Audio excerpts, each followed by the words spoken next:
Before becoming a vampire story number 1. Lenobia's Vow is the second novella in the A Vampire story series. It tells the backstory of Lenobia, the horse mistress at the Tulsa House of Night. Set in 1788, the novella explores Lenobia's life before she became a vampire. Born as the illegitimate daughter of a nobleman in France, Lenobia is sent to New Orleans to escape her difficult circumstances and avoid a forced, unhappy marriage. She assumes the identity of her deceased half-sister, aiming for a new life in the New World. However, her journey is fraught with danger, particularly from the villainous Bishop Charles, who becomes obsessed with her. In New Orleans, Lenobia finds solace and love in the company of a horse trainer, Martin, and her connection with the horses she cares for. However, her past catches up with her, and she must confront Bishop Charles to protect herself and those she loves. Throughout the novella, themes of courage, love, identity, and destiny are central as Lenobia makes a vow to protect herself and live her life on her own terms. The story sheds light on her strong, resilient nature, which is seen later in the main A Vampire story series. Chapter 1. February 1788, France. Elle est morte. Lenobia's world exploded with the sound of a scream and 3 small words. She is dead. Jean, the scullery maid working beside her, paused in her kneading of the plump, fragrant bread dough. "We, may the Holy Mother have mercy on Cecile's soul." Lenobia looked up to see her mother standing in the arched doorway to the kitchen. Her pretty face was unusually pale, and her hand clutched the worn rosary beads that were always looped around her neck. Lenobia shook her head in disbelief. But just days ago she was laughing and singing. "I heard her. I saw her." "She was beautiful, but never strong, that poor girl," Jean said, shaking her head sadly. "Always so pale. Half of the chateau caught that same ague, my sister and brother included. They recovered easily." "Death, he strikes quickly and terribly," Lenobia's mother said. "Lord or servant, he eventually comes for each of us." Forever after, the yeasty scent of fresh bread would remind Lenobia of death and sicken her stomach. Jean shuddered and crossed herself with a flour-whitened hand, leaving a crescent-shaped spot in the middle of her forehead. "May the mother protect us." Automatically, Lenobia genuflected, though her eyes never left her mother's face. "Come with me, Lenobia. I need your help more than Jean does." Lenobia would never forget the feeling of dread that engulfed her with her mother's words. "But there will be guests, mourners. We must have bread," Lenobia stammered. Her mother's gray eyes, so like her own, turned to storm clouds. "That was not a request," she said, switching smoothly from French to English. "When your mère speaks in the barbaric English, you know she must be obeyed." Jean shrugged her round shoulders and got back to her dough kneading. Lenobia wiped her hands on a linen towel and forced herself to hurry to her mother. Elizabeth Whitehall nodded at her daughter and then turned, motioning for Lenobia to follow her. They made their way quickly through the wide, graceful halls of the Château de Navarre. There were nobles who had more money than the Baron of Bouillon. He was not one of King Louis's confidants or courtiers, but he did have a family that could be traced back hundreds of years, and a country estate that was the envy of many lords who were richer, though not as well bred. Today the chateau's halls were hushed, and the curved, mullioned windows that usually allowed plentiful sunlight to spill against the clean marble floors were already being draped with heavy black velvet by a legion of silent servant girls. Lenobia thought that the house itself seemed muffled with grief and shock. Then Lenobia realized they were hurrying away from the central part of the manor and toward one of the rear exits that would empty out near the stables. "Maman, où allons-nous?" In English. "You know I loathe the sound of French," her mother snapped. Lenobia suppressed a sigh of irritation and switched to her mother's birth language. "Where are you going?" Her mother glanced around them, then grabbed her daughter's hand and in a low, tight voice said, "You must trust me and do exactly as I say." Of course I trust you, mother," Lenobia said, frightened by the wild look in her mother's eyes. Elizabeth's expression softened and she touched her daughter's cheek. "You are a good girl. You always have been. Your circumstances are my fault, my sin alone." Lenobia began to shake her head. "No, it wasn't your sin. The Baron takes whomever he wants as a mistress. You were too beautiful not to catch his eye. That was not your fault." Elizabeth smiled, which allowed some of her past loveliness to surface. "Ah, but I was not beautiful enough to keep his eye, and because I was only the daughter of an English farmer, the Baron cast me aside, though I suppose I must eternally be grateful he found a place for me, and for you in his household." Lenobia felt the old bitterness burn within her. "He took you from England, stole you from your family. And I am his daughter. He should find a place for me, and for my mother." "You are his bastard daughter," Elizabeth corrected her. "And only one of many, though by far the prettiest. As pretty even as his legitimate daughter," The poor dead Cecile. Lenobia looked away from her mother. It was an uncomfortable truth that she and her half-sister did look very much alike, enough alike to have caused rumors and whispers as both girls began to bloom into young women. Over the past 2 years Lenobia had learned it was best to avoid her sister and the rest of the Baron's family, who all seemed to detest the very sight of her. She had found it easier to escape to the stables, somewhere Cecile, the Baroness, and her 3 brothers rarely went. The thought crossed her mind that her life would either be much easier now that the sister who looked so much like her, but who would not acknowledge her, was dead, or the dark looks and the sharp words from the Baroness and her boys would get even worse. "I am sorry Cecile is dead," Lenobia said aloud, trying to reason through the jumble of her thoughts. "I would not wish ill on the child, but if she was fated to die, I am grateful that it happened now, at this moment." Elizabeth took her daughter's chin and forced her to meet her gaze. "Cecile's death will mean life for you." "Life? For me? But I already have a life." "Yes, the life of a bastard servant in a household that despises the fact that their lord scatters his seed aimlessly and then enjoys flaunting the fruits of his transgressions as if that proves his manhood over and over again. That is not the life I wish for my only child." "But I do not Come, and you will understand," her mother interrupted, taking her hand again and pulling her along the hallway until they came to a small room near one of the rear doors of the chateau. Elizabeth opened the door and led Lenobia into the poorly lit room. She moved purposefully to a large basket like those used to carry the linens to wash. There was, indeed, a sheet draped over the top of it. Her mother pulled it away to expose a gown that shimmered with blue and ivory and gray, even in the dim light. Lenobia stared as her mother began lifting the gown and the expensive undergarments from the basket, shaking them out, smoothing their wrinkles, brushing off the delicate velvet slippers. She glanced at her daughter. "You must hurry. If we are to be successful, we have very little time." "Mother? You are going to put on these clothes, and with them you will also put on the identity of another. Today you will become Cecile Marsan de la Tour d'Auvergne, the legitimate daughter of the Baron of Bouillon."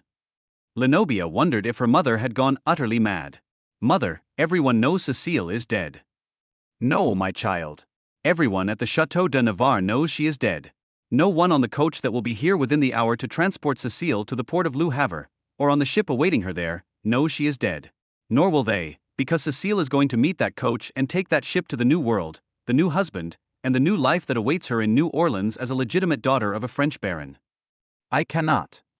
Her mother dropped the gown and grasped both of her daughter's hands, squeezing them so hard Lenobia would have flinched had she not been so shocked. "You must. Do you know what awaits you here? You are almost 16. You have been fully a woman for 2 summers. You hide in the stables, you hide in the kitchen, but you cannot hide forever. I saw how the Marquis looked at you last month, and then again last week." Her mother shook her head, and Lenobia was shocked to realize she was fighting back tears as she continued to speak. "You and I have not spoken of it, but you must know that the true reason we have not attended Mass at Évreux these past weeks is not because my duties have overtired me." I wondered, but I did not want to know. Lenobia pressed her trembling lips together, afraid of what else she might say. "You must face the truth." Lenobia drew a deep breath, yet still a shudder of fear moved through her body. "The Bishop of Évreux, I could almost feel the heat of his eyes when he stared at me." "I have heard he does much more than stare at young girls," her mother said. "There is something unholy about that man. Something more than the sin of his corporeal desires. Lenobia, daughter, I cannot protect you from him or any other man because the Baron will not protect you. Becoming someone else and escaping the life sentence that it means to be a bastard is your only answer." Lenobia gripped her mother's hands as if they were a lifeline and stared into the eyes so much like her own. "My mother is right. I know she is right. I have to be brave enough to do this." Lenobia spoke her thought aloud. "You are brave enough to do this. You have the blood of courageous Englishmen pounding through your veins. Remember that, and it will strengthen you." "I will remember." "Very well then." Her mother nodded resolutely. "Take those servants' rags off and we will dress you anew." She squeezed her daughter's hands before releasing them and turning back to the pile of shimmering cloth. When Lenobia's trembling hands faltered, her mother's took over, swiftly divesting her of the simple but familiar clothing. Elizabeth didn't even leave Lenobia her homespun shift, and for a dizzying moment it seemed she was even shedding her old skin for new. She didn't pause until her daughter was totally naked. Then, in complete silence, Elizabeth dressed Lenobia carefully, layer upon layer, shift, pockets, panniers, under petticoat, over petticoat, stays, stomacher, and the lovely silk robe à la polonaise. It was only after she had helped her on with the slippers, fussed with her hair, and then swirled a fur-trimmed hooded pelisse around her shoulders that she finally stepped back, curtsied deeply, and said, "Bonjour Mademoiselle Cécile, votre carrosse attend." Maman, no. This plan, I understand why you must send me away, but how can you bear it? Lenobia pressed her hand over her mouth, trying to silence the sob that was building there. Elizabeth Whitehall simply rose, took her daughter's shoulders and said, "I can bear it because of the great love I bear for you." Slowly, she turned Lenobia so that she could see her reflection in the large cracked mirror that rested on the floor behind them, waiting to be replaced. Look, child. Lenobia gasped and reached toward the reflection, too startled to do anything except stare. "Except for your eyes and the lightness of your hair, you are the image of her." Know it. Believe it. Become her. Lenobia's gaze went from the mirror to her mother. No. I cannot be her. God rest her soul, but Cécile was not a kind girl. "Mother, you know she cursed me every time she saw me, even though we share the same blood. Please, Maman, do not make me do this. Do not make me become her." Elizabeth touched her daughter's cheek. "My sweet, strong girl. You could never become like Cécile, and I would never ask it of you. Take only her name. Inside, in here." Her touch went from Lenobia's face to the spot on her breast under which her heart beat tremulously. "In here you will always be Lenobia Whitehall. Know that. Believe that. And in doing so you will become more than her." Lenobia swallowed the dryness in her throat and the terrible pounding of her heart. "I hear you. I believe you. I will take on her name, but not become her." Good. It is settled then. Her mother reached behind the laundry basket and lifted a small, box-shaped case. "Here, take this." The rest of her trunks were sent to the port days ago. La casquette de Cécile. Lenobia took it hesitantly. Do not use the vulgar French word for it. They make it sound like a casket. It is a travel case. That is all. It is meant as the beginning of a new life, not the ending of an old one. It has her jewelry in it. I heard Nicole and in talking. The other servants had gossiped incessantly about how the Baron had ignored Cécile for 16 years, but now that she was being sent away he lavished jewelry and attention on her as the Baroness wept about losing her only daughter. Why did the Baron agree to send Cécile to the New World? Her mother snorted in disdain. His latest mistress, that opera singer, has almost bankrupted him. The king is paying handsomely for titled virtuous daughters willing to marry the nobility of New Orleans. The Baron sold his daughter? He did. His excess has purchased you a new life. Now, let us go so that you might claim it. Her mother cracked the door and peered into the hallway. She turned back to Lenobia. No one is about. Put your hood over your hair. Follow me. Quickly. But the coach will be stopped by the liveryman. The drivers will be told about Cécile. Yes, if the coach was allowed to enter the estate they would be told. That is why we shall meet it outside the grand gates. You will board it there. There was no time to argue with her mother. It was almost mid-morning, and there should have been servants and tradesmen and visitors coming and going from the busy estate. But today there was a pall over everything. Even the sun's face was veiled as mist and low, murky clouds swirled over the chateau.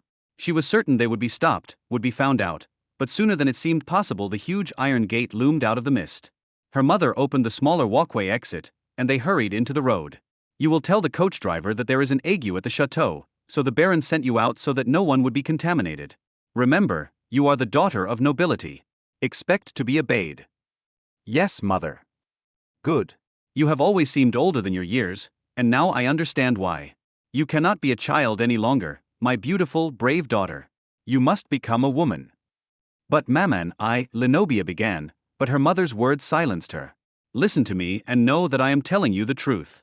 I believe in you. I believe in your strength, Lenobia. I also believe in your goodness." Her mother paused and then slowly took the old rosary beads from around her neck and lifted them, placing them over her daughter's head, and tucking them under the lace stomacher so that they were pressed against her skin, invisible to everyone. Take these. Remember that I believe in you, and know that even though we must be apart, I will always be part of you. It was only then that the true realization hit Lenobia. She would never see her mother again. No. Her voice sounded strange, too high, too fast, and she was having trouble catching her breath. Maman. You must come with me. Elizabeth Whitehall took her daughter in her arms. I cannot. The filles du roi are not allowed servants. There is little room on the ship. She hugged Lenobia tightly, speaking quickly as, in the distance, the sound of a coach echoed through the mist. "I know that I have been hard on you, but that was only because you had to grow brave and strong. I have always loved you, Lenobia. You are the best, the finest thing in my life. I will think of you and miss you every day, for as long as I live. No, Maman, Lenobia sobbet. I cannot say goodbye to you. I cannot do this. You will do this for me. You will live the life I could not give you. Be brave, my beautiful child. Remember who you are. How do I remember who I am if I am pretending to be someone else? Lenobia kriet. Elizabeth stepped back and gently wiped the wetness from her daughter's cheeks. You will remember here. Once more, her mother pressed the palm of her hand against Lenobia's chest over her heart. You shall stay true to me, and to yourself here. In your heart you will always know, always remember. As in mine, I will always know, always remember you. Then the coach burst into the road beside them, causing mother and daughter to stumble back out of the way. Whoa! The driver of the coach pulled his team up and shouted at Lenobia and her mother. What are you doing there, you women? Do you want to be killed? You will not speak to the Mademoiselle Cécile Marsan de la Tour d'Auvergne in such a voice. Her mother yelled at the coachman. His gaze skittered to Lenobia, who brushed the tears from her cheeks with the back of her hand, lifted her chin, and glared at the driver. Mademoiselle d'Auvergne? But why are you out here? There is a sickness at the chateau. My father, the Baron, has kept me separate from it so that I am not contagious. Lenobia's hand went to her chest and she pressed against the lacy fabric there so that her mother's rosary beads bit into her skin, grounding her, giving her strength. But still she could not help reaching out and clinging to her mother's hand for security. Are you daft, man? Do you not see the mademoiselle has waited here for you for far too long already? Help her inside the coach and out of this horrid dampness before she does fall ill, her mother snapped at the servant. The driver scrambled down immediately, opening the door to the coach and offering his hand. Lenobia felt as if all of the air had been knocked from her body. She looked wildly at her mother. Tears were washing down her mother's face, but she simply curtsied deeply and said, "Bon voyage to you, child." Lenobia ignored the gaping coachman and pulled her mother up, hugging her so tightly the rosary beads dug painfully into her skin. "Tell my mother I love her and will remember her and miss her every day of my life," she said in a shaky voice. "And my prayer to the Holy Mother of us all is that she let this sin be attributed to me. Let this curse be on my head, not yours," Elizabeth whispered against her daughter's cheek. Then she broke Lenobia's embrace, curtsied again, and turned away, walking with no hesitation back the way they'd come. Mademoiselle d'Auvergne. Lenobia looked at the coachman. "Shall I take the casquette for you?" "No," she said woodenly, surprised that her voice still worked. "I'll keep my casquette with me." He gave her an odd look but held out his hand for her. She saw her hand being placed in his, and her legs carried her up and into the coach. He bowed briefly and then clambered back to his position as driver.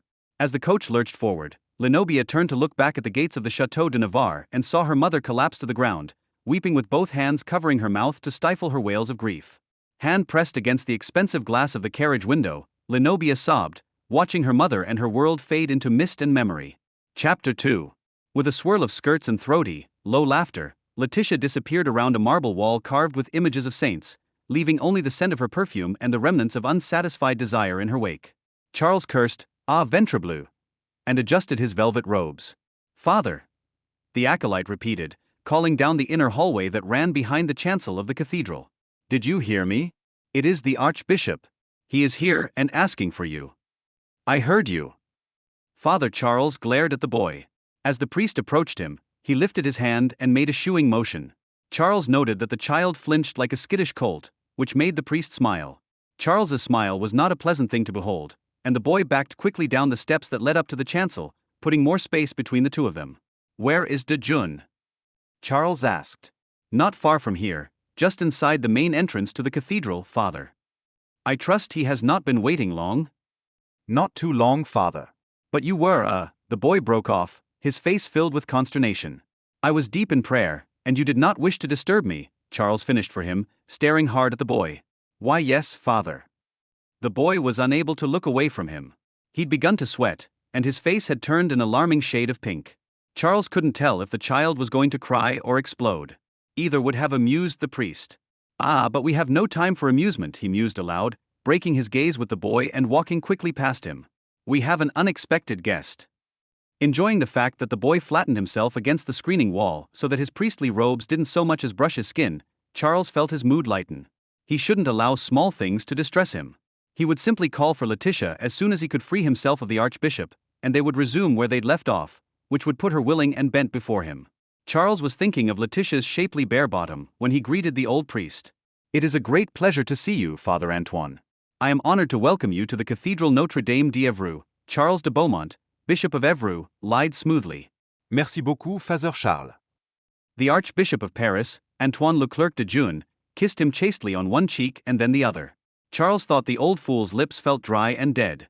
To what do my cathedral and I owe the pleasure of your visit? Your cathedral, Father? Surely it is more accurate to say that this is God's house. Charles's anger began to build. Automatically, his long fingers began to stroke the huge ruby cross that always hung from a thick chain around his throat. The flames of the lit votive candles at the feet of the nearby statue of the beheaded Saint Denis fluttered spasmodically. To say this is my cathedral is simply a term of endearment and not one of possession, Charles said. Shall we retire to my offices to share wine and break bread? Indeed, my journey was long, and though in February I should be thankful it is rain and not snow falling from the gray skies, the damp weather is tiring. Have the wine and a decent meal brought immediately to my offices. Charles motioned impatiently to one of the nearby acolytes, who jumped nervously before scurrying away to do his bidding.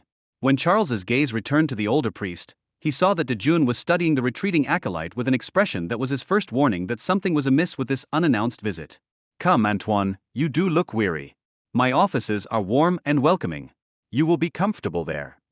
Charles led the old priest away from the nave, across the cathedral, through the pleasant little garden, and to the opulent offices that adjoined his spacious private chambers. All the while the archbishop gazed around them, silent and contemplative.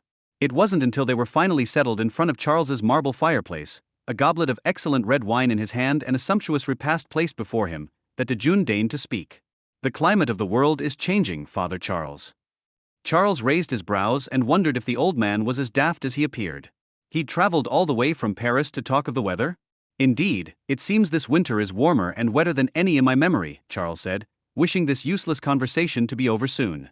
Antoine Leclerc de Jeune's blue eyes, which had appeared watery and unfocused just seconds before, sharpened. His gaze skewered Charles. Idiot. Why would I be speaking of the weather? It is the climate of the people that concerns me. Ah, of course. For the moment, Charles was too surprised by the sharpness in the old man's voice even to feel anger. The people. There is talk of a revolution. There is always talk of a revolution, Charles said, choosing a succulent piece of pork to go with the smooth goat cheese he'd sliced for his bread. It is more than simple talk, said the old priest. Perhaps, Charles said through a full mouth. The world changes around us. We draw near a new century, though I will pass into grace before it arrives, and younger men like yourself, will be left to lead the church through the tumult that approaches. Charles fervently wished the old priest had expired before he'd made this visit, but he hid his feelings, chewed, and nodded sagely, saying only, I will pray that I am worthy of such a weighty responsibility. I am pleased that you are in agreement about the need to take responsibility for your actions, said de Jeune. Charles narrowed his eyes. My actions? We were speaking of the people and the change within them. Yes, and that is why your actions have come to the attention of His Holiness. Charles's mouth suddenly went dry and he had to gulp wine to swallow. He tried to speak, but de Jeune continued, not allowing him to talk. In times of upheaval, especially as the tide of popular attitude sways toward bourgeois beliefs, it has become increasingly important that the church does not drown in the wake of change. The priest paused to sip delicately at his wine. Forgive me, Father. I am at a loss to understand you. Oh, I doubt that very much. You could not believe your behavior would be ignored forever. You weaken the church, and that cannot be ignored. My behavior? Weaken the church. Charles was too astounded to be truly angry. He swept a well-manicured hand around them. Does my church appear weakened to you? I am loved by my parishioners. They show their devotion by tithing with the generosity that fills this table. You are feared by your parishioners. They fill your table and your coffers because they are more afraid of the fire of your rage than the burning of their empty stomachs. Charles's own stomach lurched. How could the old bastard know? And if he knows, does that mean the Pope does as well? Charles forced himself to remain calm. He even managed a dry chuckle. Absurd. If it is fires they fear, it is brought on by the weight of their own sins and the possibility of eternal damnation. So they give generously to me to alleviate those fears, and I duly absolve them. The archbishop continued as if Charles had never spoken. You should have kept to the whores. No one notices what happens to them. Isabelle Varlot was the daughter of a marquis. Charles's stomach continued to churn. That girl was the victim of a horrible accident. She passed too close to a torch.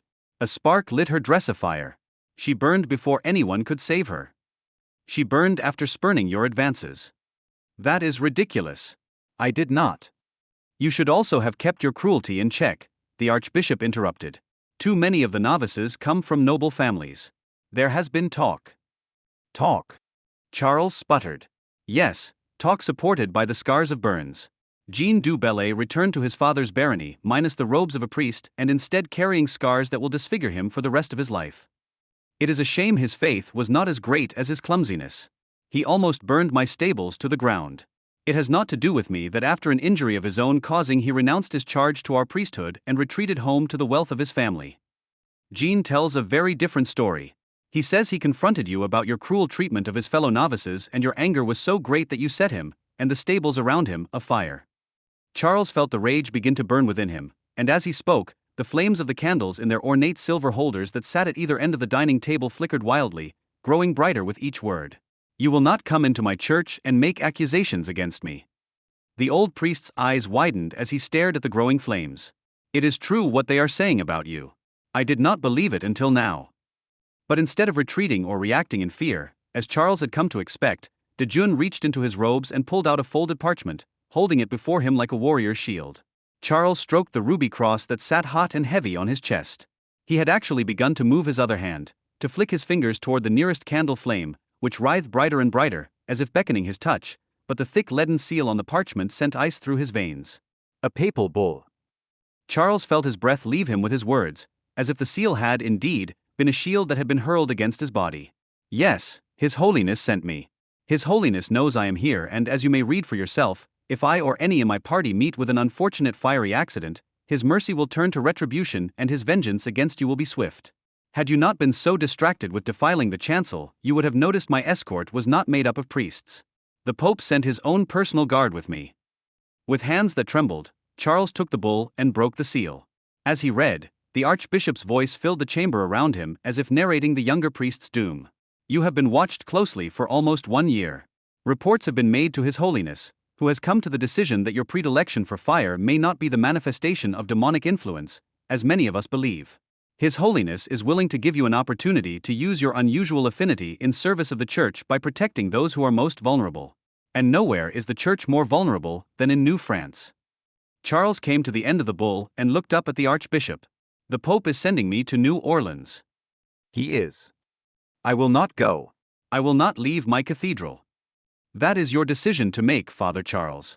But know that if you choose not to obey, His Holiness has commanded that you be seized by his guards, excommunicated, found guilty of sorcery, and then we shall all see if your love of fire is as great when you are bound to a stake and set ablaze yourself. Then I have no choice at all. The Archbishop shrugged and then stood. It is more of a choice than I advised you be given. When do I leave? You must leave here immediately. It is a 2-day carriage ride to Le Havre. In 3 days the Minerva sets sail. His Holiness charges that your protection of the Catholic Church begins the moment you step upon the soil of the New World, where you will take up the seat of Bishop of the Cathedral St. Louis. Antoine's smile was disdainful. You will not find New Orleans as generous as Evreux, but you may find that the parishioners in the New World are more forgiving of your, shall we say, eccentricities. The Archbishop began to shuffle toward the door, but he paused and looked back at Charles. What are you? Tell me truly, and I will say nothing to His Holiness.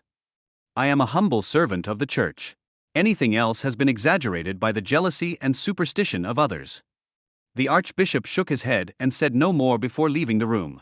As the door closed, Charles fisted both of his hands and smashed them into the table, causing the cutlery and plates to tremble and the flames of the candles to writhe and spill wax down their sides as if they wept with pain. Stern, Stern, Stern. For the 2-day journey from the Château de Navarre to the port of Le Havre, mist and rain wrapped Lenobia's carriage in a veil of grey that was so thick and impenetrable, it seemed to Lenobia that she had been carried from the world she knew and the mother she loved to an unending purgatory. She spoke to no one during the day. The coach paused briefly only for her to attend to the most basic of bodily functions, and then they continued until dark. Each of the 2 nights, the driver stopped at lovely roadside inns where the madams of the establishments would take charge of Cécile Marsan de la Tour d'Auvergne, clucking about her being so young and unchaperoned and, almost beyond her hearing, gossip with the serving girls about how atroce and effrayant it must be to be on her way to marry a faceless stranger in another world. Terrible, frightening, Lenobia would repeat. Then she'd hold her mother's rosary beads and pray, "Hail Mary, full of grace, the Lord is with thee, blessed art thou among women," over and over again, just as her mother had for as long as she could remember, until the sounds of the servants whispering were drowned out by the memory of her mother's voice. On the third morning they arrived in the port city of Le Havre, and for a fleeting moment, the rain stopped and the mist parted. The scent of fish and the sea permeated everything. When the driver finally stopped and Lenobia stepped from the carriage down to the dock, a brisk, cool breeze chased away the last of the clouds and the sun beamed as if in welcome, flashing on a lavishly painted frigate that bobbed restlessly at anchor nearby in the bay. Lenobia stared at the ship in awe. All across the top of the hull was a band of blue on which intricate gold filigree was painted that reminded her of flowers and ivy. She could see orange and black and yellow decorating other parts of the hull, as well as the deck. And facing her was the figurehead of a goddess, arms outstretched, gown flowing fiercely in carved and captured wind. She was helmeted, as if for war. Lenobia had no idea why, but the sight of the goddess had her breath catching and her heart fluttering. Mademoiselle d'Auvergne? Mademoiselle? Excusez-moi, êtes-vous Cécile Marson de la Tour d'Auvergne? The flapping of the nun's brown habit caught Lenobia's attention before her words were truly understandable. Am I Cécile? With a jolt, Lenobia realized that the sister had been calling to her from across the dock, and in getting no response, the nun had broken from a group of richly dressed young women and approached her, concern clear in her expression as well as her voice. It is beautiful." Lenobia blurted the first thought that fully formed in her mind. The nun smiled. "It is indeed. "And if you are Cécile Marson de la Tour d'Auvergne, you will be pleased to know that it is more than just beautiful. It is the means by which you will embark upon an entirely new life."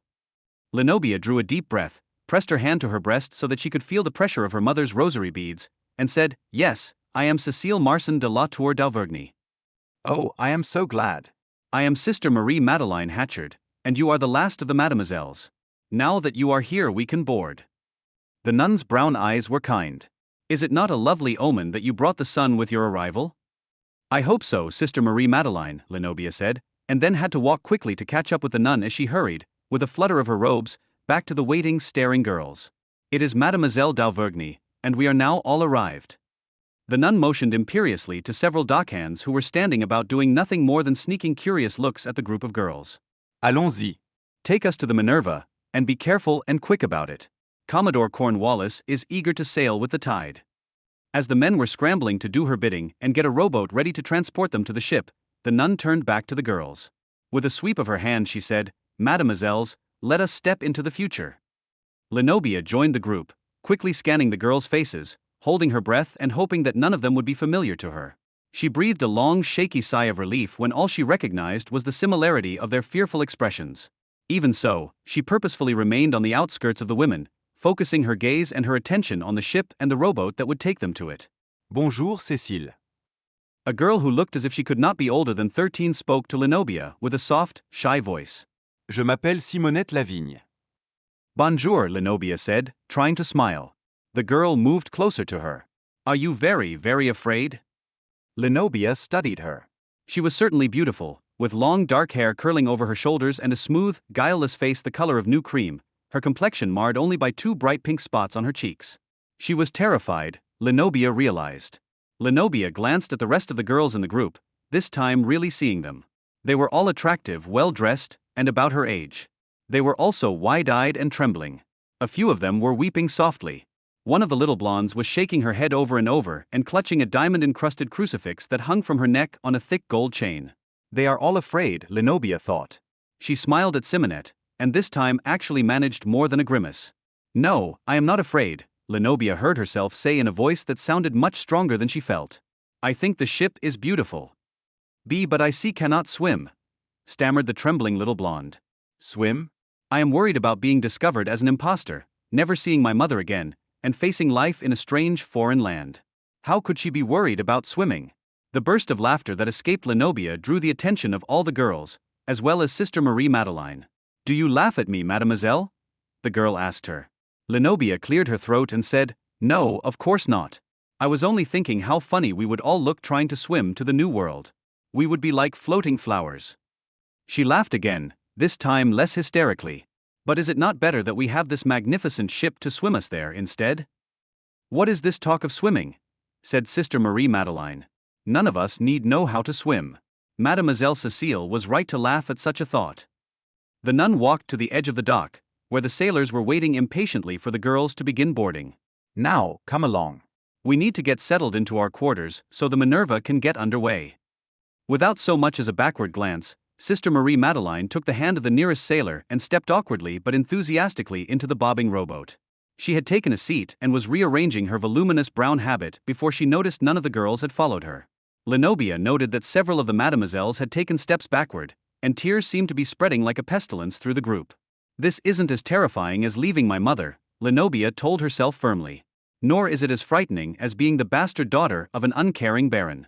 With no more hesitation, Lenobia strode to the edge of the dock. She held out her hand, as if she were accustomed to servants automatically being there to help her, and before she had time to rethink her boldness, she was in the little boat taking a seat on the bench beside Sister Marie Madeleine. The nun reached over and squeezed her hand briefly but firmly. That was well done, said the sister. Lenobia lifted her chin and met Simonette's gaze. Come on, little flower. You have nothing to fear. Oui, Simonette said, picking up her skirts and hurrying forward to take the sailor's offered hand. If you can do it, I can do it. And that broke the dam of resistance. Soon all of the girls were being handed into the boat. Tears turned to smiles as the confidence of the group built and their terror evaporated, leaving relieved sighs and even some hesitant laughter. Lenobia wasn't sure when her own smile changed from something inauthentic that she'd forced to honest pleasure, but as the last girl clambered aboard she realized the tightness in her chest had eased, as if the ache in her heart might actually become bearable.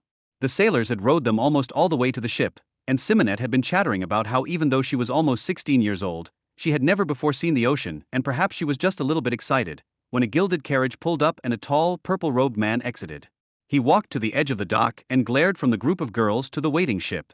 Everything about him, from his stance to the dark look on his face, appeared angry, aggressive, and familiar. Sickeningly familiar. Lenobia was staring at him with a growing feeling of disbelief and dismay. No, please, let it not be him. His face frightens me. Simonette spoke softly. She, too, was staring at the man on the distant dock. Sister Marie Madeleine patted her hand reassuringly and responded. I was notified just this morning that the lovely Cathedral of St. Louis will be gaining a new bishop. That must be him. The nun smiled kindly at Simonette. There is no reason for you to be frightened. It is a blessing to have the good bishop traveling with us to New Orleans. Do you know which parish he is from? Lenobia asked, even though she knew the answer before the nun confirmed her dread. Why, yes, Cecile. He is Charles de Beaumont, the Bishop of Évreux. But do you not recognize him? I believe Évreux is quite near your home, is it not? Feeling as if she were going to be violently ill, Lenobia said, Yes, sister. Yes, it is. Chapter 3.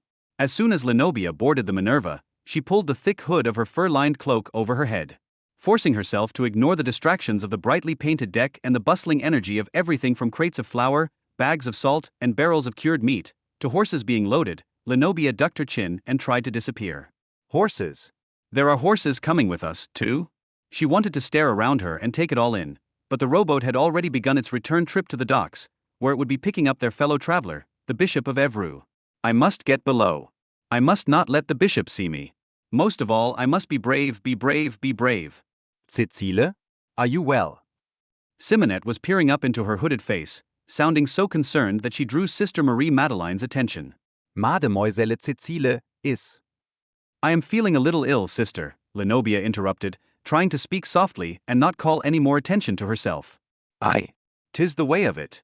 Some people are sick from the moment they set foot on deck.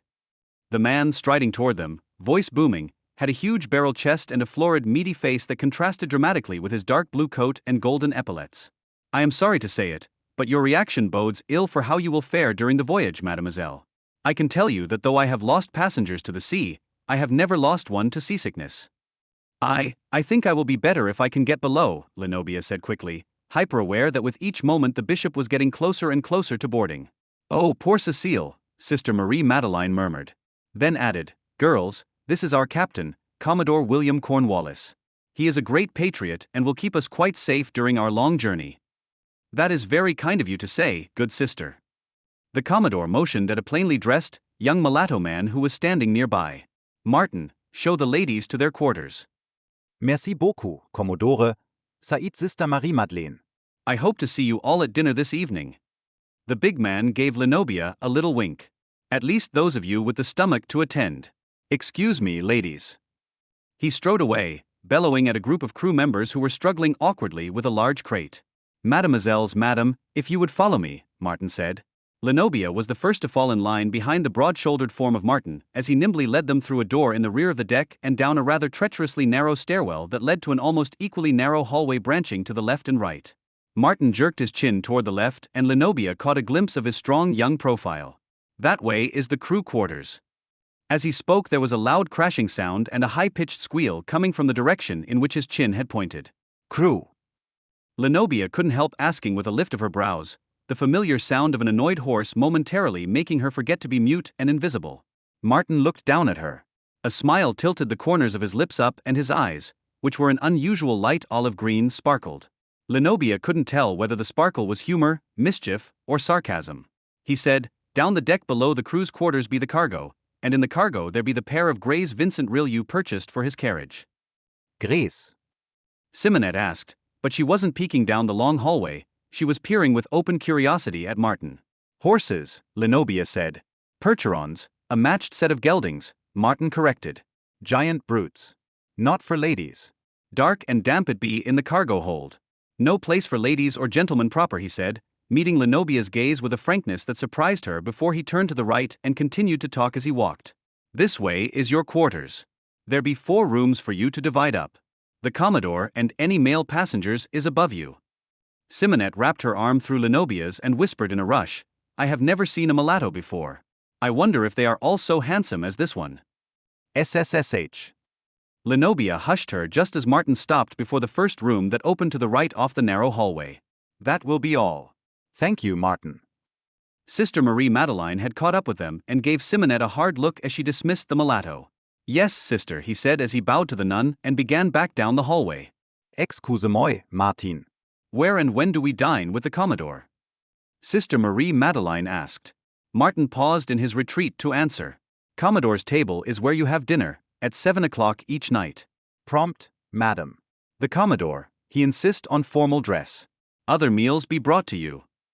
Though Martin's tone had turned gruff, when his glance went to Lenobia, she thought his expression was more filled with a shy curiosity than mean-spiritedness.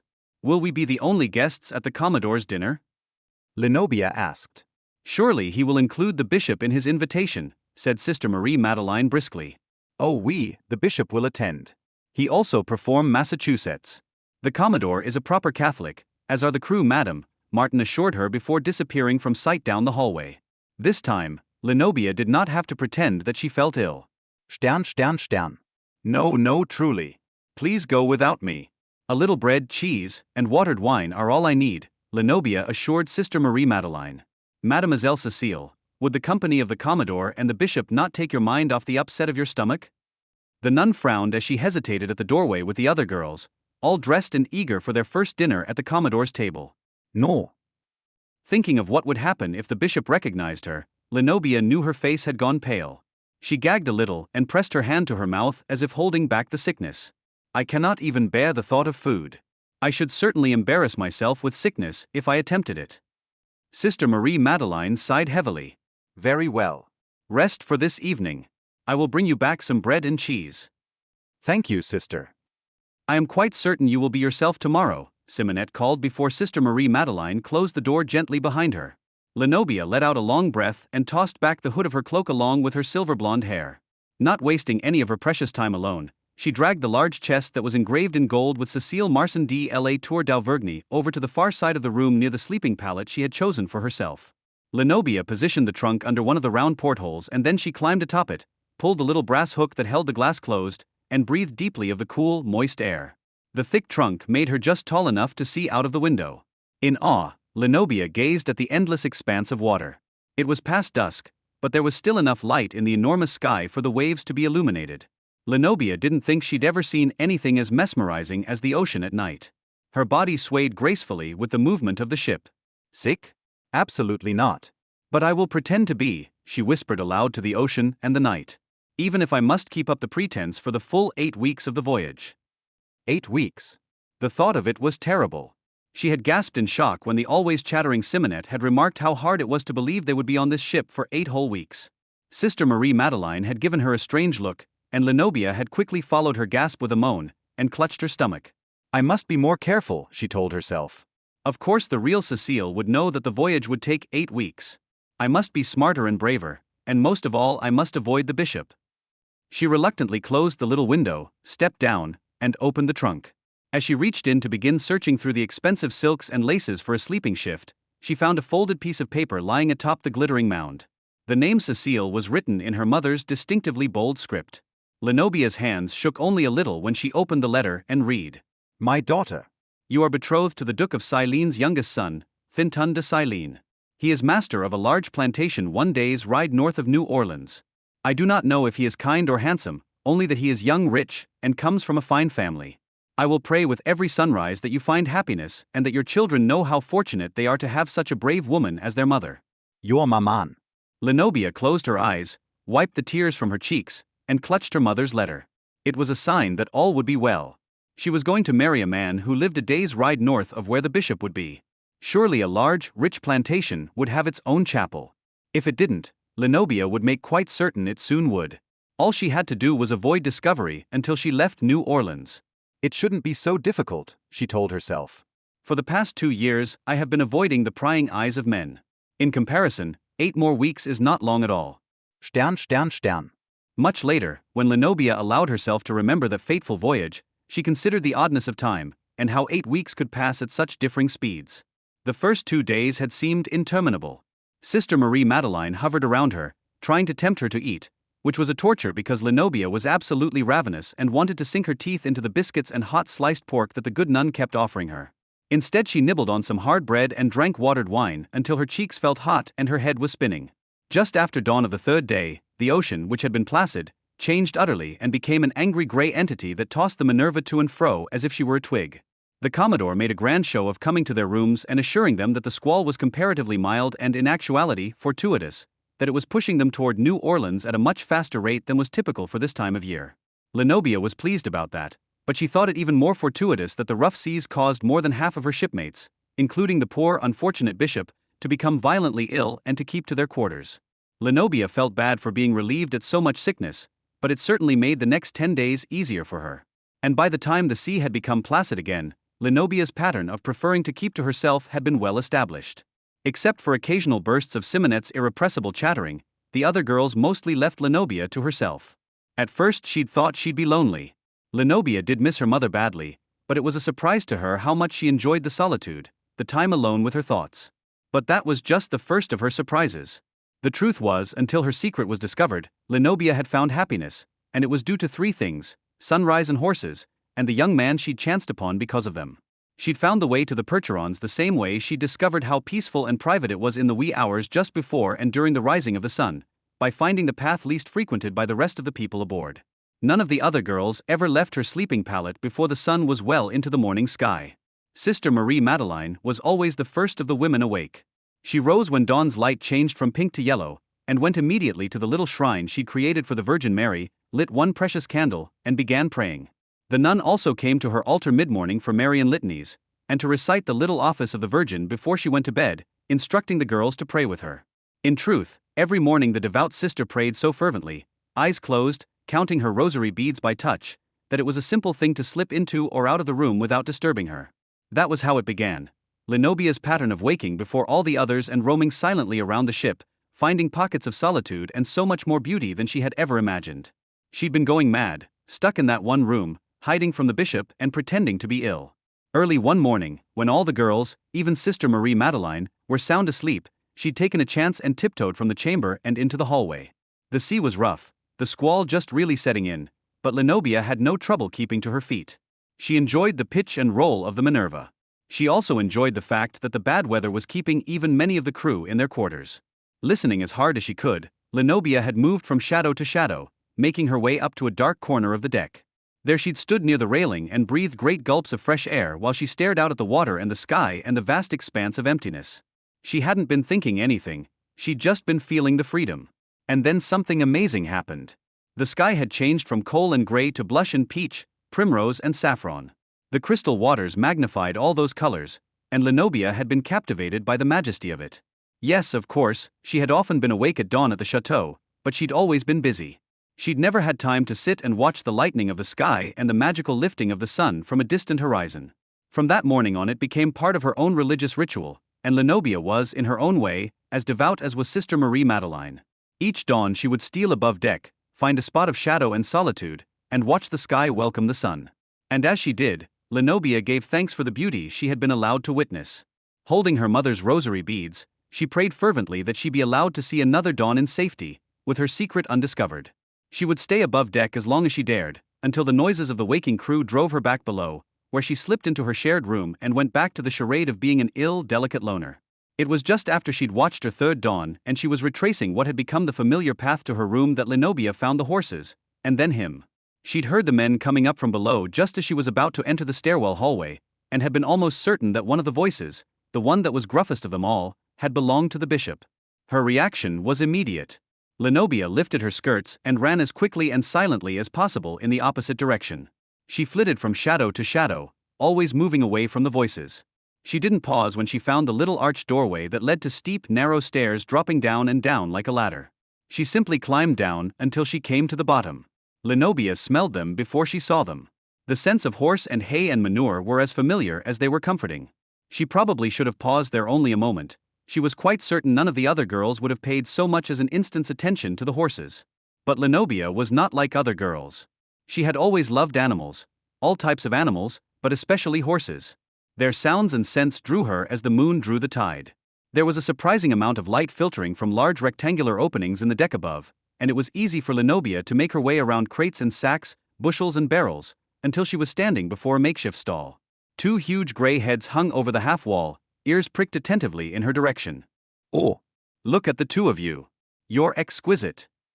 Lenobia went to them, moving carefully and not making any silly, abrupt motions that might spook them. But she needn't have worried. The pair of percherons seemed as curious about her as she was about them.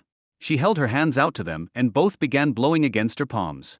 She rubbed their broad foreheads and kissed their soft muzzles, giggling girlishly as they lipped her hair. The giggle was what made Lenobia realize the truth, that she was actually feeling a bubble of happiness. And that was something she hadn't believed she would ever truly feel again. Oh, she would certainly feel the satisfaction and safety that living the life of a legitimate daughter of a baron would bring her. She hoped that she might feel contentment, if not love for Thinton de Silene, the man she had been fated to marry in Cecile's place. But happiness? Lenobia hadn't expected to feel happiness. She smiled as one of the horses lipped the lace on the sleeve of her dress. "Horses and happiness, they go together," she told the gelding. It was while she was standing between the two percherons, feeling that unexpected bubble of happiness, that a huge black and white cat jumped from the top of the nearest crate and landed with a monstrous thud near her feet. Lenobia and the percherons startled. The horses arched their necks and sent the feline wary looks.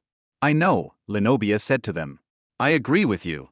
That is the biggest cat I have ever seen." As if on cue, the cat flopped over onto its back, curled its head around, and blinked innocent green eyes up at Lenobia while rumbling a strange low roro. Lenobia looked at the geldings. They looked at her. She shrugged and said, "Oui, it seems he wants his stomach scratched." She smiled and reached down. "I would not do that, you." Lenobia pulled her hand back and froze. Heart pounding, she felt trapped and guilty as the man stepped from the shadows. Recognizing Martin, the mulatto who had shown them to their quarters just days before, she breathed a small sigh of relief and tried to look less guilty and more ladylike. "She seems to want her stomach scratched," Lenobia said. Martin corrected with a wry smile. "Odysseus is using his favorite ruse on you, mademoiselle." He plucked a long piece of hay from one of the nearby bales of alfalfa and tickled it against the cat's plump stomach. Odysseus promptly closed on the hay, capturing it and biting it thoroughly before speeding off to disappear among the cargo. It is his game. He looks harmless to lure you in, and then he attacks. Is he really mean? Martin shrugged broad shoulders. "I think not mean that one, just mischievous. But what do I know? I am not a learned gentleman or a great lady." Lenobia almost responded automatically, "Neither am I." Thankfully, Martin continued, "Mademoiselle, this is no place for a lady. You will soil your clothing and muss your hair." She thought that even though Martin was speaking in a respectful, appropriate manner, there was something about his look, his tone, that was dismissive and patronizing. And that annoyed her. Not because she was supposed to be above his class. Lenobia cared because she was not one of those rich, pampered, snobbish mademoiselles who belittled others and knew nothing about hard work. She was not Cécile Marson de la Tour d'Auvergne. Lenobia narrowed her eyes at him. I like horses. To punctuate her point, she stepped back between the two greys and patted their thick necks. I also like cats, even mischievous ones. And I do not mind having my clothing soiled or my hair mussed. Lenobia saw the surprise in his expressive green eyes, but before he could reply the sound of men's voices drifted down from above. I must get back. I cannot get caught. Lenobia stopped herself before she could blurt by the bishop, and instead finished hastily, roaming the ship. I should be in my quarters. I have not been well. I remember, Martin said. You looked ill as soon as you came aboard. You do not look so bad now, even though the sea is rough today. Walking around makes me feel better, but Sister Marie Madeleine does not think it appropriate. Actually, the good sister hadn't made that exact pronunciation. She hadn't had to. All of the girls seemed content to sit and embroider or gossip or play one of the two precious harpsichords being shipped with them. None of them had shown any interest in exploring the grand ship. The sister, she a strong woman. I think even the Commodore a little afraid of her, he said. I know, but well, I like seeing the rest of the ship. Lenobia struggled to find the right words that would not betray too much. Martin nodded. The other mademoiselles rarely leave their quarters. Some of us, we think they might be filles à la casquette, the casket girls. He said the phrase in French and then English, eerily echoing her mother's comment to her the day she'd left the chateau. He cocked his head and studied her, rubbing his chin in exaggerated concentration. You don't look much like a casket girl, you. Exactement. That is what I am trying to tell you. I am not like the other girls. As male voices drifted closer and closer, Lenobia stroked each of the greys in farewell, then swallowed her fear and turned to face the young man. Please, Martin, will you show me how to get back without going through there? She pointed to the ladder-like stairwell she climbed down, and having to cross the entire deck. Oui, he said with only a slight hesitation. And will you promise to tell no one that I have been here? Please. Oui, he repeated. Allons-y. Martin led her quickly in a twisting path through the mountains of cargo all the way across the underbelly of the ship until they came to a larger, more accessible entrance. Up there, Martin explained. Keep going up. It will lead you to the hallway of your quarters. It goes past the crew's quarters too, does it not? It does. If you see men, you raise your chin thus. Martin lifted his chin. Then you give to them the look you gave to me when you tell me you like horse and cats of mischief. They will not bother you. Thank you, Martin. Thank you so much, Lenobia said. Do you know why I help you? Martin's question had her turning back to look at him questioningly. I suppose it is because you must be a man with a good heart. Martin shook his head. No, it is because you were brave enough to ask it of me. The giggle that escaped Lenobia's mouth was semi-hysterical. Brave? No, I am frightened of everything. He smiled. Except horses and cats. She returned his smile, feeling her cheeks get warm and her stomach make a little fluttery shiver because his smile made him even more handsome. Yes. Lenobia tried to pretend she wasn't breathless. Except horses and cats. Thank you again, Martin. She was almost through the doorway when he added, I feed the horses. Every morning, just after dawn. Cheeks still warm, Lenobia glanced back at him. Perhaps I will see you again. His green eyes sparkled and he tipped an imaginary hat to her. Perhaps, chérie, perhaps. Chapter 4. For the next 4 weeks, Lenobia existed in an odd state that was somewhere between peace and anxiety, happiness and despair. Time played with her. The hours that she sat in her quarters waiting for dusk and then night and then the gloaming of pre-dawn seemed to take an eternity to pass. But as soon as the ship slept and she was able to slip the confines of her self-imposed prison, the next few hours rushed past, leaving her breathless and yearning for more. She would prowl the ship, soaking in freedom with the salt air, watching the sun burst gloriously from the watery horizon, and then she would slip down to the joy that awaited her below deck. For a little while she convinced herself it was only the greys that made her so happy, so eager to rush to the cargo hold and so sad when the time passed too quickly. The ship began to wake, and she had to return to her quarters. It couldn't have anything to do with Martin's broad shoulders or his smile or the sparkle in his olive-colored eyes and the way he teased her and made her laugh. Those greys don't be eating that bread you bring them. No one be eating that stuff, he'd said, chuckling that first morning she'd returned. She'd frowned.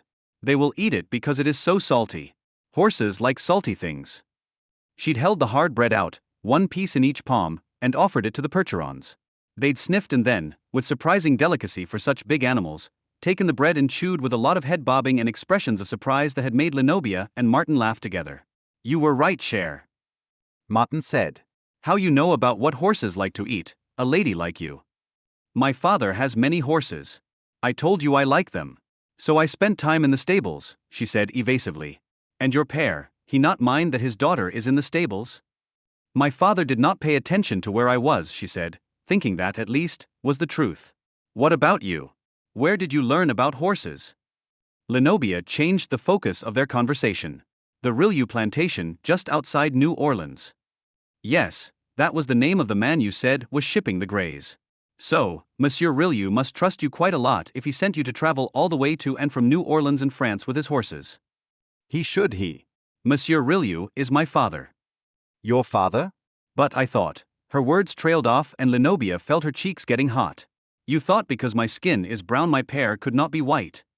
Lenobia thought he seemed more amused than offended, so she took a chance and said what was on her mind. No, I know one of your parents had to be white. The Commodore called you a mulatto, and your skin is not really brown. It is lighter than that. It is more like cream with just a small bit of chocolate mixed with it. To herself Lenobia thought, his skin is more beautiful than plain white could ever possibly be, and felt her cheeks flame again. Quadroon sherry, Martin said, smiling into her eyes. Quadroon. Oui, that is me. My maman, she was Rillieux's first placage. She was a mulatto. Placage? I do not understand. Rich white men take women of color in the marriages de la main gauche. Left-handed marriages? Means not real by law, but real for New Orleans. That was my maman, only she died not long after my birth. Rillieux keep me on and have his slaves raise me. Are you a slave? No. I am Creole. Free man of color. I work for Rillieux. When Lenobia just stared at him, trying to take in everything she was learning, he smiled and said, since you hear you want to help me groom the grays, or you scurry back to your room like a proper lady. Lenobia lifted her chin. Since I am here, I stay. And I will help you. The next hour sped by quickly. The Percherons were a lot of horse to groom, and Lenobia had been busy, working with Martin and talking about nothing more personal than horses and arguing the pros and cons of tail docking, even though the whole time she could not stop thinking about placage and marriages de la main gauche. It was only as Lenobia began to leave that she was able to have the courage to ask Martin the question that had been circling around in her mind. The placage, do the women get to choose, or do they have to be with whomever wants them? There are many kinds of people, Sherry, and many kinds of arrangements, but from what I see it is more about choice and love than not. Good, Lenobia said. I am glad for them. You had no choice, did you, Cher? Martin asked, meeting her gaze. I did what my mother told me to do, she said truthfully, and then she left the cargo hold and carried the scent of horses and the memory of olive eyes with her throughout the tedium of that long day. Stern, Stern, Stern. What began as accident became habit, and something she rationalized as being just for the horses became her joy, what she needed to get through the never-ending voyage. Lenobia couldn't wait to see Martin, to hear what he would say next, to talk with him about her dreams and even her fears. She didn't mean to confide in him, to like him, to care for him at all, but she did. How could she not? Martin was funny and smart and beautiful, so very beautiful. You getting skinny you, he said to her on the 5th day. What are talking about? I have always been petite. Lenobia paused as she combed through the tangled mane of one of the geldings and peeked around his arched neck at Martin. I am not skinny, she said firmly. Skinny, Cher. That what you are. He ducked under the gelding's neck and was suddenly there, beside her, close and warm and solid. He took her wrist gently in his hand and circled it easily with his forefinger and thumb. See there? You all bone. His touch shocked her. He was tall and muscular but gentle. His movements were slow, steady, almost hypnotic. It was as if his every motion was made deliberately, so as not to frighten her. Unexpectedly, he reminded her of a Percheron. His thumb stroked the inside of her wrist, over her pulse point. I have to pretend not to want to eat, she heard herself admitting. Why Cher? It is better for me if I stay away from everyone, and being sick gives me a reason to keep to myself. Everyone? Why don't you stay away from me? He asked boldly. Even though her heart felt as if it would pound from her chest, she pulled her wrist from his gentle grip and gave him a stern look. I come for the horses and not for you. Ah, les chevaux. Of course. He stroked the neck of the gelding, but he didn't smile as she expected, nor did he joke back with her. Instead he just looked at her, as if he could see through her tough facade to the softness of her heart. He said no more and instead handed her one of the thick curry brushes from a nearby bucket. He likes this one best. Thank you, she said, and began working her way across the broad body of the gelding with the brush. There was only a small, uncomfortable silence, and then Martin's voice carried from the other side of the gelding he was tending. So, Sherry, what story I tell you today? The one about how anything you plant in the black dirt of New France grows taller than these petits chevaux, or about the pearls and the tignons of the beautiful placeage and how the women they stroll through the square. Tell me about the women, about the placeage, Lenobia said, and then she listened eagerly as Martin painted pictures in her imagination of gorgeous women who were free enough to choose whom they would love, though not free enough to make their unions legal. Then next morning when she rushed into the cargo hold, she found him already grooming the horses. A hunk of cheese and fragrant hot pork between two thick slices of fresh bread sat on a clean cloth near the barrels of oats. Without glancing at her, Martin said, "Eat, Sherry. You don't pretend around me." Perhaps that was the morning it changed for Lenobia, and she began to think of it as seeing Martin at dawn, rather than visiting the horses at dawn. Or, more precisely, perhaps that was when she began to admit the change to herself. And once it changed for her, Lenobia began searching for signs from Martin that she was more than just his friend. More than ma chérie, the girl he brought food to and who pestered him for stories of New France. But all she found in his gaze was familiar kindness. All she heard in his voice was patience and humor. Once or twice she thought she caught a glimmer of more, especially when they laughed together and the olive green in his eyes seemed to sparkle with flecks of golden brown, but he always turned away if she met his gaze too long, and he always had a humorous story ready if the silences between them became too great. Just before the small measure of peace and happiness she'd found shattered and her world exploded, Lenobia finally found the courage to ask the question that would not allow her to sleep. It was as she was brushing off her skirts and whispering to the nearest gelding an affectionate "à bientôt" that she took a deep breath and said, "Martin, I need to ask you a question." "What is it, Sherry?" he responded absently while he gathered up the curry brushes and linen rags they'd used to wipe down the geldings. "You tell me stories of the women like your maman, women of color who become placeage and live as wives to white men. But what of men of color being with white women? What of male placeage?" From outside the stall his gaze went to hers and she saw his surprise and then amusement, and she knew he was going to humiliate her by laughing. Then he truly looked into her eyes, and his teasing response turned somber. He shook his head slowly from side to side. His voice sounded weary and his broad shoulders seemed to slump. No, chérie. There are no male placeage. Only way a man of color can be with a white woman is if he leave New France and pass as white. Pass as white. Lenobia felt breathless at her boldness. "You mean to pretend you are white?" "Oui, but not me, Sherry." Martin held out his arm.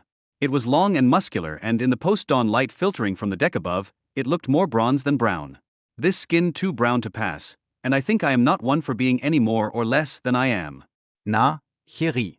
"I be happy in my own skin." Their gazes held, and Lenobia tried to tell him with a look all that she was beginning to wish, all that she was beginning to want. "I see a storm in those gray eyes of yours, Sherry. You leave that storm be. You strong you. But not strong enough to change the way the world think, the way the world believe." Lenobia didn't reply until she'd opened the little half door and exited the Percheron's stall. She went to Martin, smoothed her skirt, and then looked up into his eyes. "Even the new world?" Her voice was barely above a whisper. "Sherry, we do not speak of it, but I know you one of the filles à la casquette. You promised to a great man. That true, Sherry?" It is true. His name is Thinton de Silene, she said. "He is a name with no face, no body, no heart." "He a name with land though, Sherry. I know his name and his land. His plantation, the humus, is like paradise." It is not paradise I want, Martin. "It is only why." No. He stopped her, pressing a finger against her lips. "You cannot speak it, you. My heart he is strong, but not strong enough to fight your words." Lenobia took his hand from her lips and held it in hers. It felt warm and rough, like there was nothing he couldn't defeat or defend with that hand. "I only ask that your heart listen." Oh, Sherry. "My heart, he already heard your words." Your heart, she speak them to me. "But that as far as they can go, only this silent talk between us." But I want more, she said. "Oui, mon petit cho, I want more too." But it cannot be. "Cecile, we cannot be." That was the first time he'd called her by that name since she'd been coming to him at dawn, and the sound of it took her aback, so much so that she dropped his hand and stepped away from him. "He thinks I am Cecile, the legitimate daughter of a baron." Do I tell him? Would it matter? I schuld go. She stumbled over the words, completely overwhelmed by the conflicting layers of her life. Lenobia started toward the large cargo deck exit. Behind her, Martin spoke. "You not come back here again, Sherry." Lenobia looked over her shoulder at him. Are you saying you do not want me to come back? I could not speak that lie to you, he said. Lenobia breathed a long trembling sigh of relief before saying, Then if you are asking me, my answer is yes. I will come back here again. Tomorrow. At dawn. Nothing has changed. She continued walking out, and heard the echo of his voice following her, saying, Everything has changed, ma chérie. Lenobia's thoughts were in tumult. Had everything changed between them? Yes. Martin said his heart heard my words. But what did that mean? She climbed the narrow stairwell and entered the hallway that ran from the cargo entrance past the crew's quarters, the deck access way, and then ended at the female passengers' quarters. She hurried past the crew doorway. It was later than she usually returned, and she heard hardly any sounds of crew members rustling about within, getting ready to begin the day. She should have known then that she needed to be more careful. She should have stopped and listened, but all Lenobia could hear was the sound of her thoughts answering her own question. What did it mean that Martin said his heart heard my words? It meant that he knows I love him. I love him. I love Martin. It was as she admitted that to herself that the bishop, purple robe swirling around him, moved into the hallway not 2 steps behind her. Bonjour, mademoiselle, he said. Had Lenobia been less distracted, she would have immediately ducked her head, curtsied, and scampered back to the safety of her quarters. Instead, she made a terrible mistake. Lenobia looked up at him. Their gazes met. Ah, it is the little mademoiselle who has been so ill all voyage. He paused and she saw confusion in his dark eyes. He even tilted his head and furrowed his brow as he studied her. But I thought you were the Baron d'Auvergnes. His voice trailed off as his eyes widened in recognition and then understanding. Bonjour, father. She spoke quickly, ducked her head, curtsied, and tried to retreat. But it was too late. The bishop's hand snaked out and grabbed her arm. I know your pretty face, and it is not that of Cécile Marsan de la Tour d'Auvergne, daughter of the Baron d'Auvergne. No, please. Let me go, father. Lenobia tried to pull away from him, but his hot grip felt stronger than iron. I know your pretty face, he repeated. His surprise turned to a cruel smile. You are a daughter of the Baron, but you are his fille de bas. Everyone near the Château de Navarre knows of the succulent little fruit that dropped from the wrong side of the Baron's tree. His bastard daughter, succulent little fruit wrong side. The words battered her, filling her with dread. Lenobia shook her head back and forth, back and forth. No, I must return to my quarters. Sister Marie Madeleine will be missing me. As indeed I have been. The bishop and Lenobia were startled by the sound of Sister Marie Madeleine's commanding voice. He enough that Lenobia was able to pull loose from him and stumble down the hall to the nun. What is this about, father? Sister Marie Madeleine asked. But before the bishop could answer her, the nun touched Lenobia's cheek and said, Cécile, why are you trembling so? Have you been ill again? You call her Cécile? Are you in on this unholy masquerade? The bishop seemed to fill the hallway as he loomed over the 2 women. Clearly not intimidated, Sister Marie Madeleine stepped forward, putting herself between Lenobia and the priest. I have no idea of what you speak, father, but you are frightening this child. This child is a bastard impostor, the bishop roared. Father. Have you gone quite mad? The nun said, drawing back as if he'd struck her. Do you know? Is that why you have kept her hidden for the entire voyage? The bishop continued to rage. Lenobia could hear the sounds of doors opening behind her, and she knew the other girls were coming into the hallway. She could not look at them, she would not look at them. This is a travesty. I will excommunicate both of you. The Holy Father himself will hear of this. Lenobia could see the curious looks the crewmen were giving them as the bishop's tirade drew more and more attention. And then, far down the hallway behind the bishop, Lenobia caught sight of Martin's startled face and saw that he was coming toward her. It was terrible enough that Sister Marie Madeleine was standing there, protecting and believing in her. She couldn't bear it if Martin were somehow pulled into the mess she had made of her life as well. No. Lenobia cried, moving around Sister Marie Madeleine. I did this on my own. No one knew, no one. Especially not the good sister. What is it the child has done? The Commodore asked as he stepped into the hallway, frowning from the bishop to Lenobia. The bishop opened his mouth to shout her sin, but before he could speak, Lenobia confessed. I am not Cécile Marsan de la Tour d'Auvergne. Cécile died the morning the carriage came to take her to Le Havre. I am another daughter of the Baron d'Auvergne, his bastard daughter. I took Cécile's place without anyone at the chateau knowing because I wanted a better life for myself. Lenobia met the nun's gaze steadily. I am sorry I lied to you, sister. Please forgive me. Chapter 5. No, gentlemen, I must insist you leave the girl to me. She is a fille à la casquette, and as such is under the protection of the Ursuline nuns. Sister Marie Madeleine positioned herself in the doorway to their room, holding the door half closed before her. She had told Lenobia to go immediately to her pallet and then had squared off against the bishop and the Commodore, who hovered in the hallway. The bishop was still blustering and red-faced. The Commodore didn't seem to know how to look. He appeared to vacillate between anger and humor. As the nun spoke, the military man shrugged and said, "Yes, well, she is your charge, sister." "She is a bastard and an impostor," the bishop said. "Bastard she is, impostor she is no more," the nun said firmly. "She has admitted her sin and asked for forgiveness. Is it not now our job as good Catholics to forgive and help the child find her true path in life?"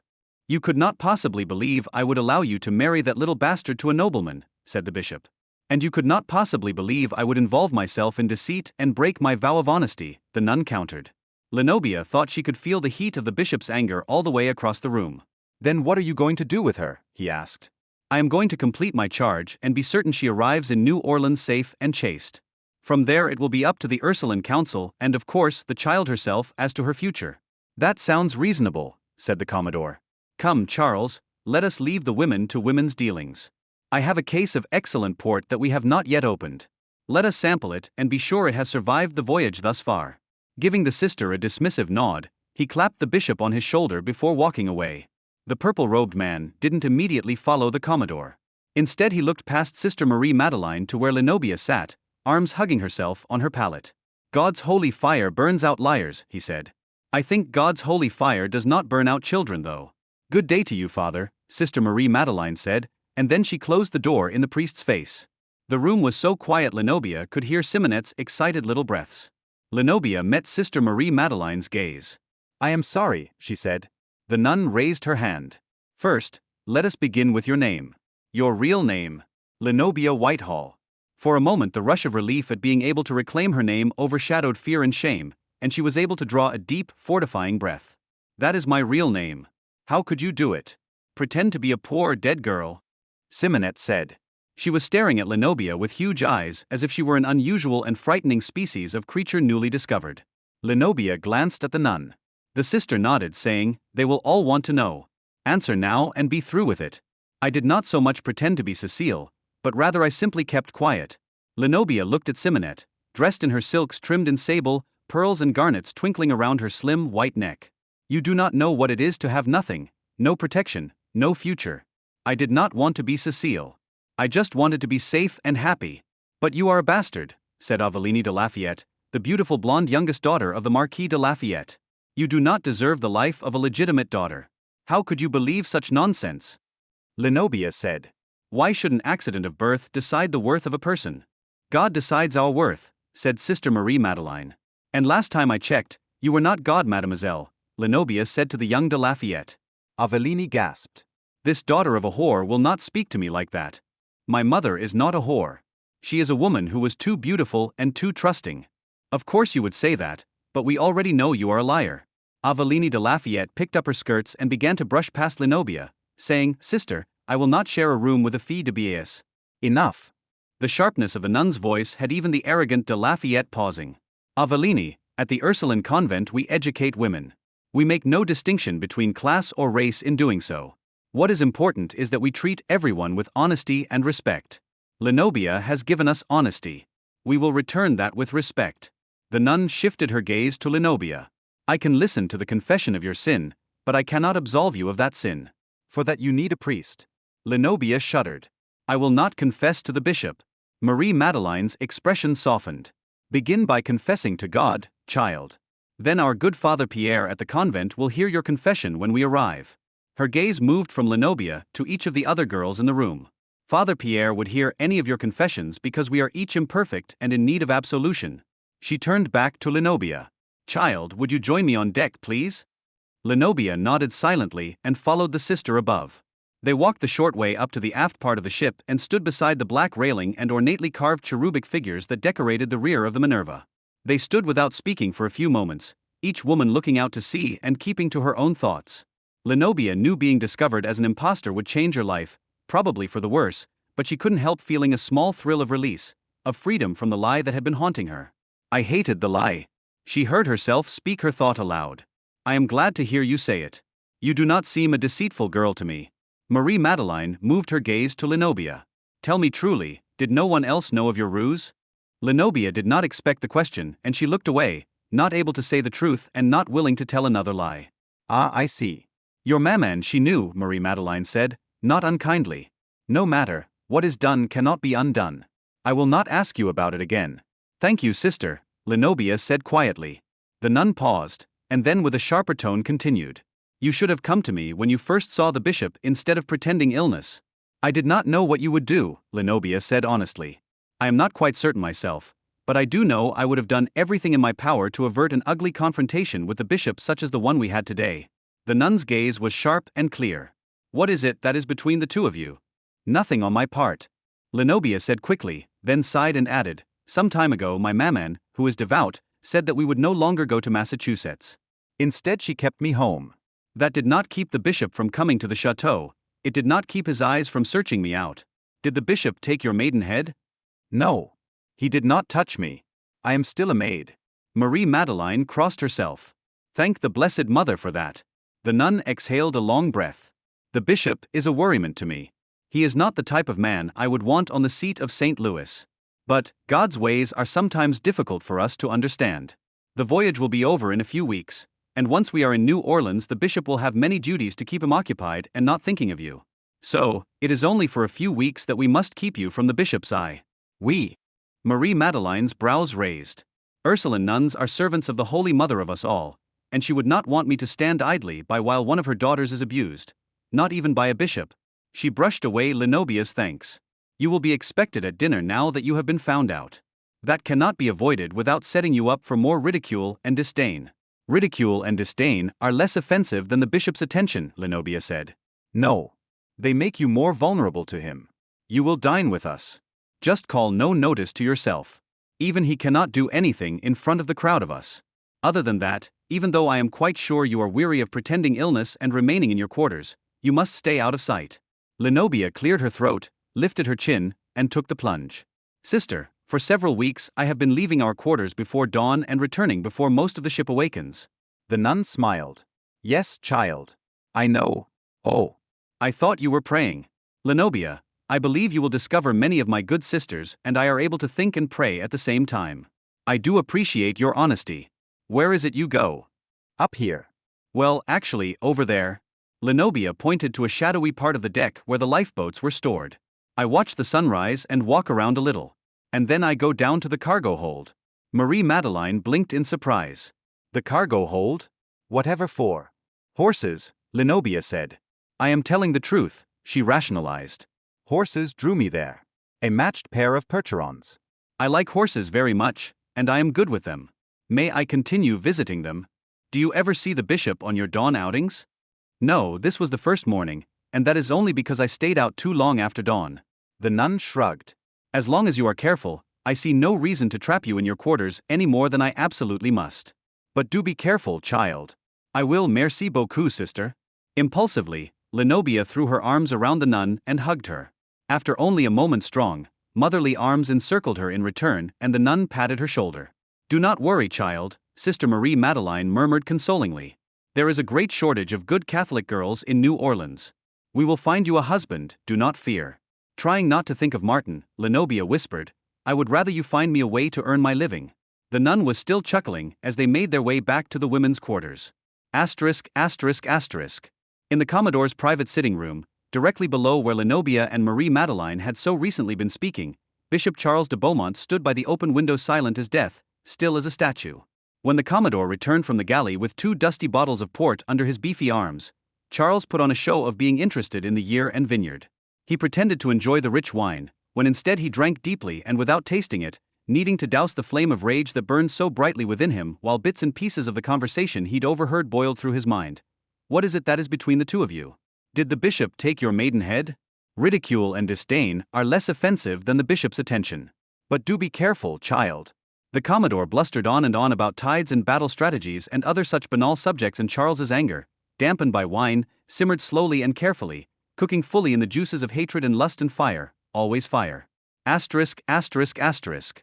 The evening meal would have been a disaster had it not been for Sister Marie Madeleine. Simonette was the only girl who would speak to Lenobia, and she did so in awkward starts and stops, as if the 15-year-old kept forgetting she wasn't supposed to like Lenobia anymore. Lenobia concentrated on her food. She thought it was going to be like heaven to be able to eat a full meal, but the bishop's hot gaze made her feel so sick and scared that she ended up pushing most of the delicious sea bass and buttery potatoes around her plate. Sister Marie Madeleine made everything work, though. She kept the Commodore engaged in a discussion about the ethics of war that included the bishop and his ecclesiastical opinions.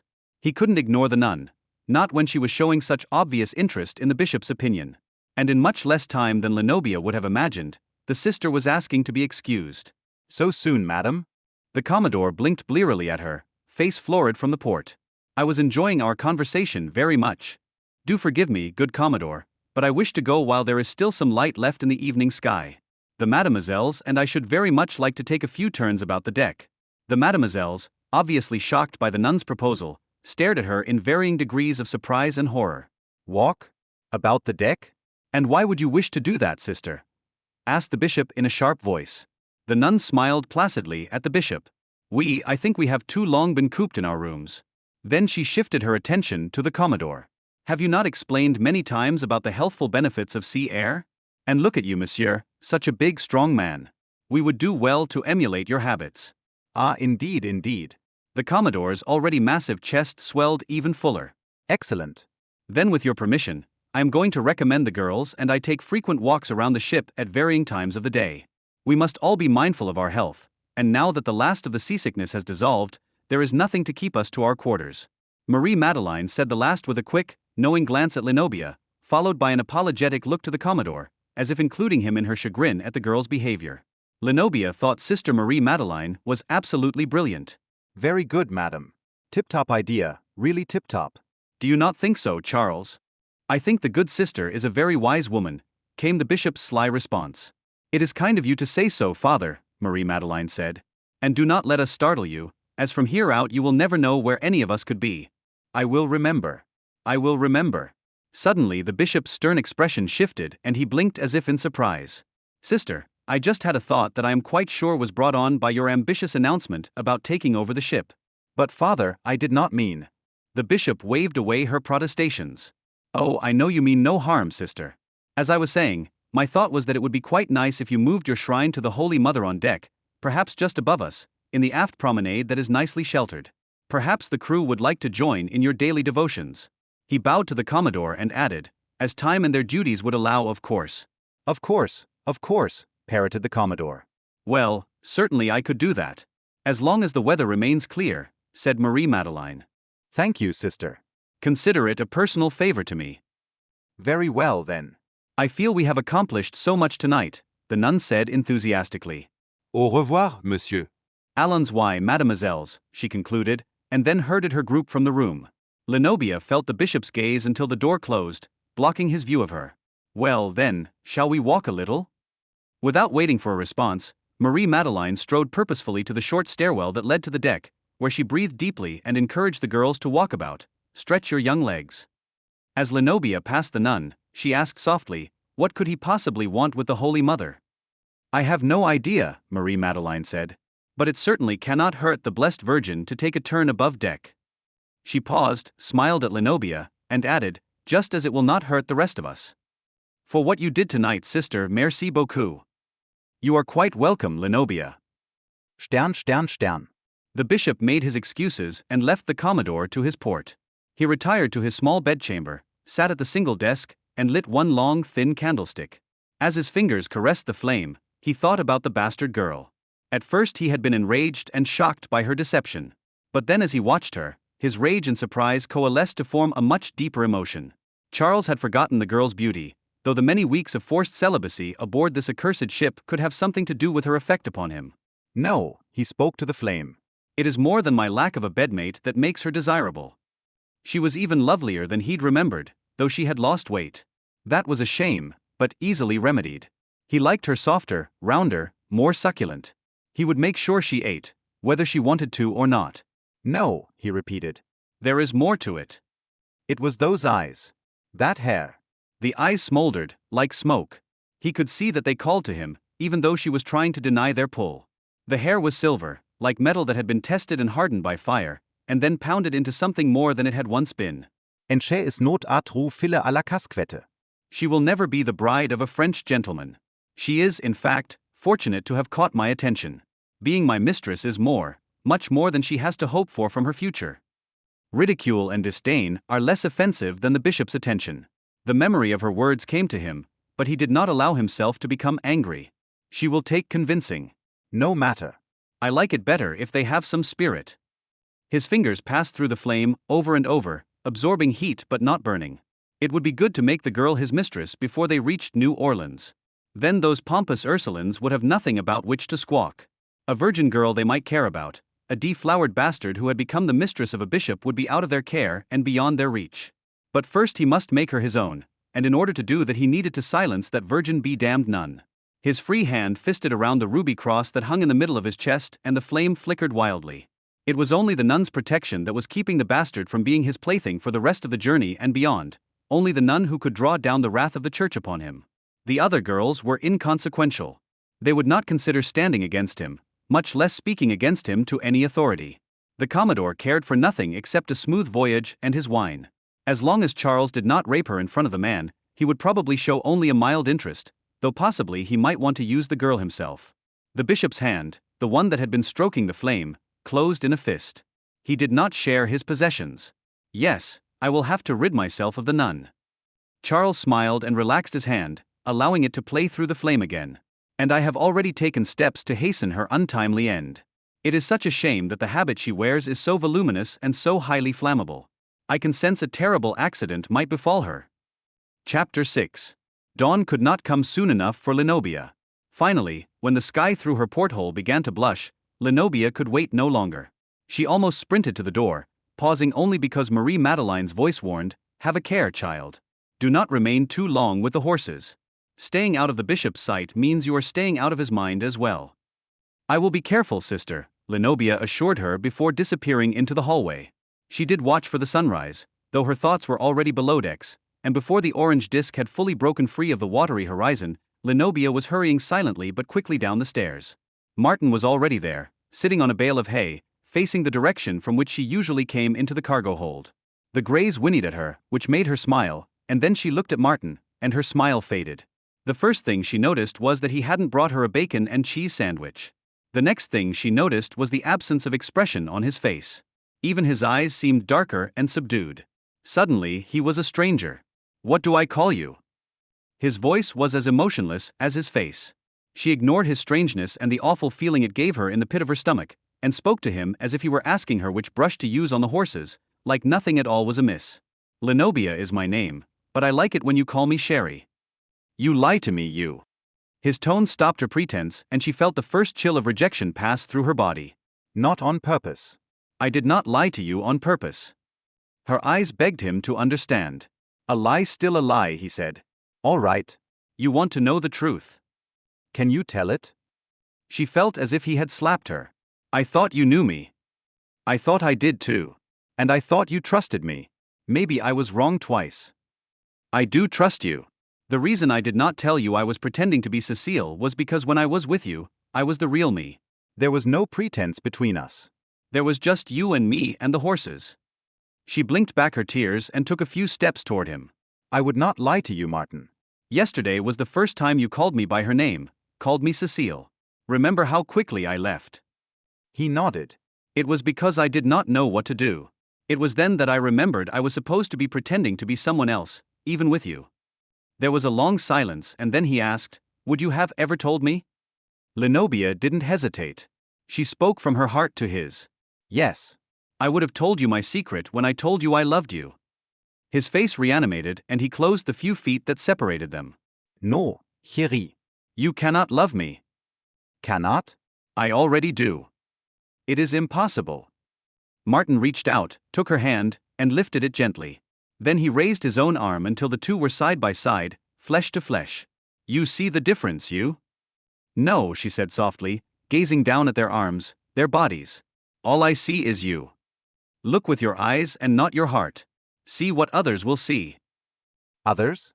Why do we care what they will see? The world matters, perhaps more than you understand, Sherry. She met his gaze. So you care more for what others think than for what we feel, you and I. You do not understand. I understand enough. I understand how I feel when we are together. What more is there to understand? Much, much more. He dropped her hand and turned, walking quickly to the stall to stand beside one of the watching greys. She spoke to his back.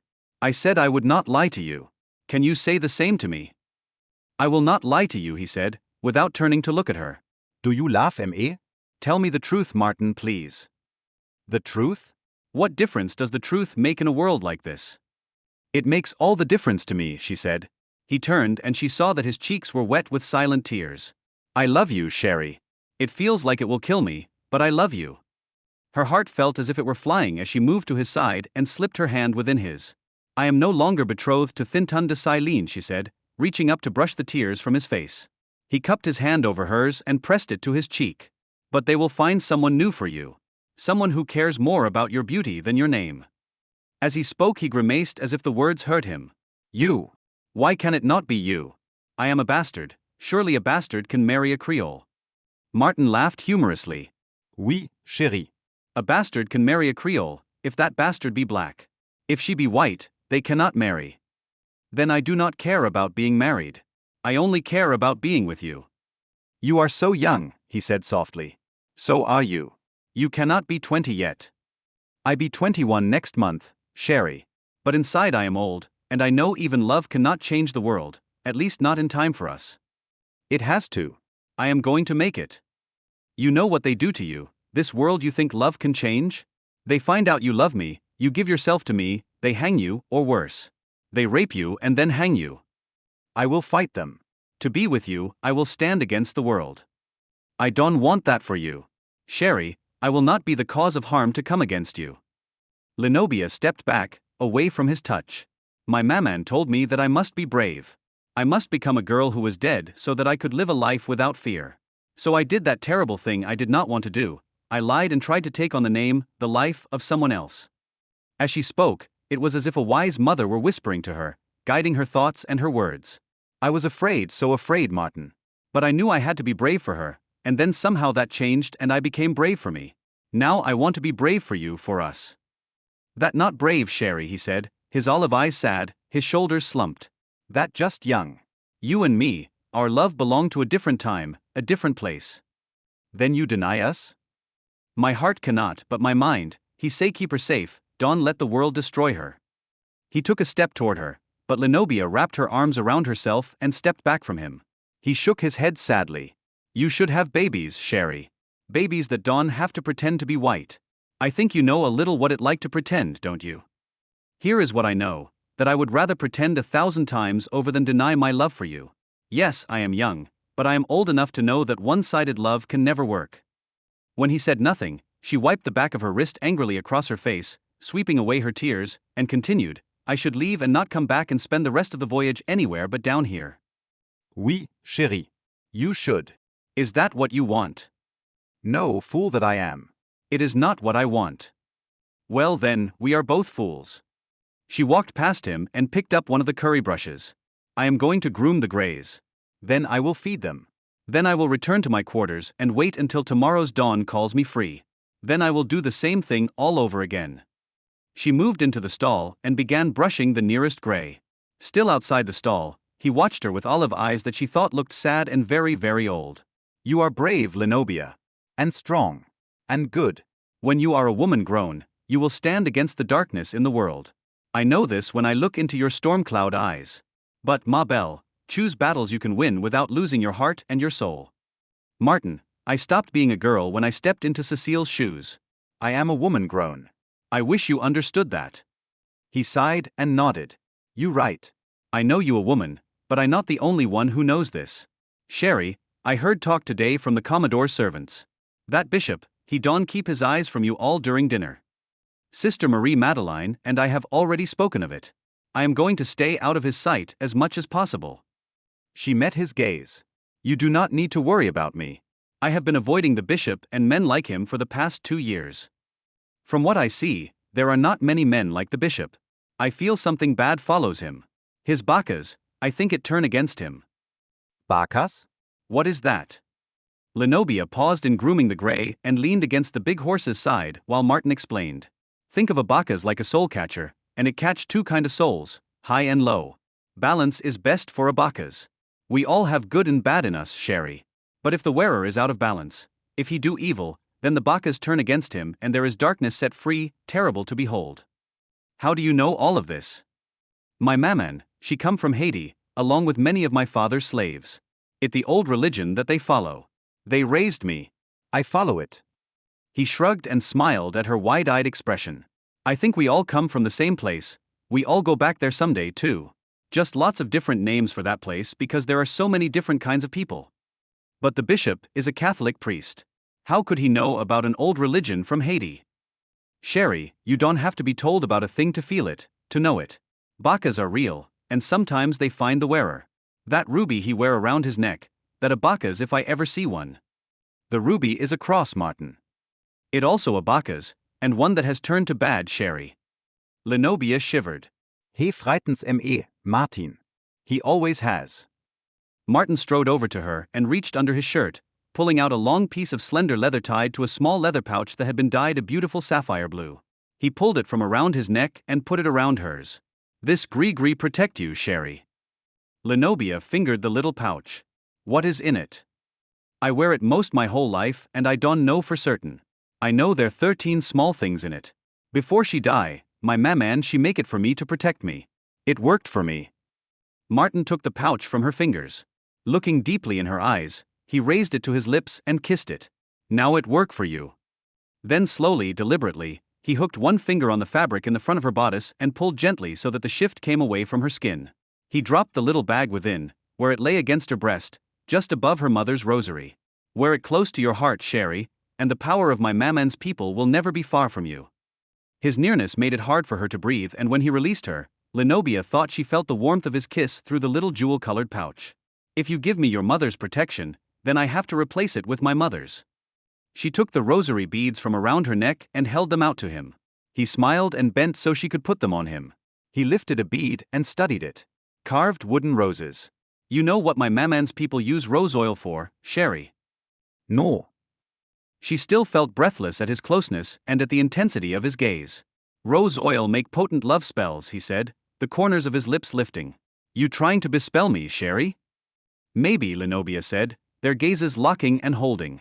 Then the gelding butted her playfully and stamped one large hoof, impatient that his grooming hadn't been completed. Martin's laugh broke the tension that had been building between them. I think I have competition for your favors. The Greys, they not share you. Jealous boy, Lenobia murmured, turning to hug the gelding's wide neck and retrieve the curry brush from the sawdust on the ground. Still chuckling softly, Martin fetched the wide wooden comb and got to work on the other grey's mane and tail. What story for you today, Sherry? Tell me about the horses on your father's plantation, she said. You started to a few days ago and never finished. While Martin talked about Rilyua's specialty, a new breed of horse that could run a quarter-mile with such speed they were being compared to winged Pegasus, Lenobia let her mind wander. We have 2 more weeks left in the voyage. He already loves me. She pressed her hand against her breast, feeling the warmth of his mother's gris-gris. If we stand together, we'll be brave enough to stand against the world. Stern, Stern, Stern. Lenobia felt hopeful and so very alive as she climbed the stairs from the cargo hold to the hallway that led to her quarters. Martin had filled her head with stories of his father's amazing horses, and somewhere in the middle of his tales she'd had a wonderful idea. Perhaps she and Martin could stay in New Orleans only as long as it took to earn enough money to purchase a young stallion from Rilyu. Then they could take their wingless Pegasus and go west with him and find a place where they wouldn't be judged by the color of their skin, and could settle down and breed beautiful, swift horses. And children, her thoughts whispered to her, lots of beautiful brown-skinned children just like Martin.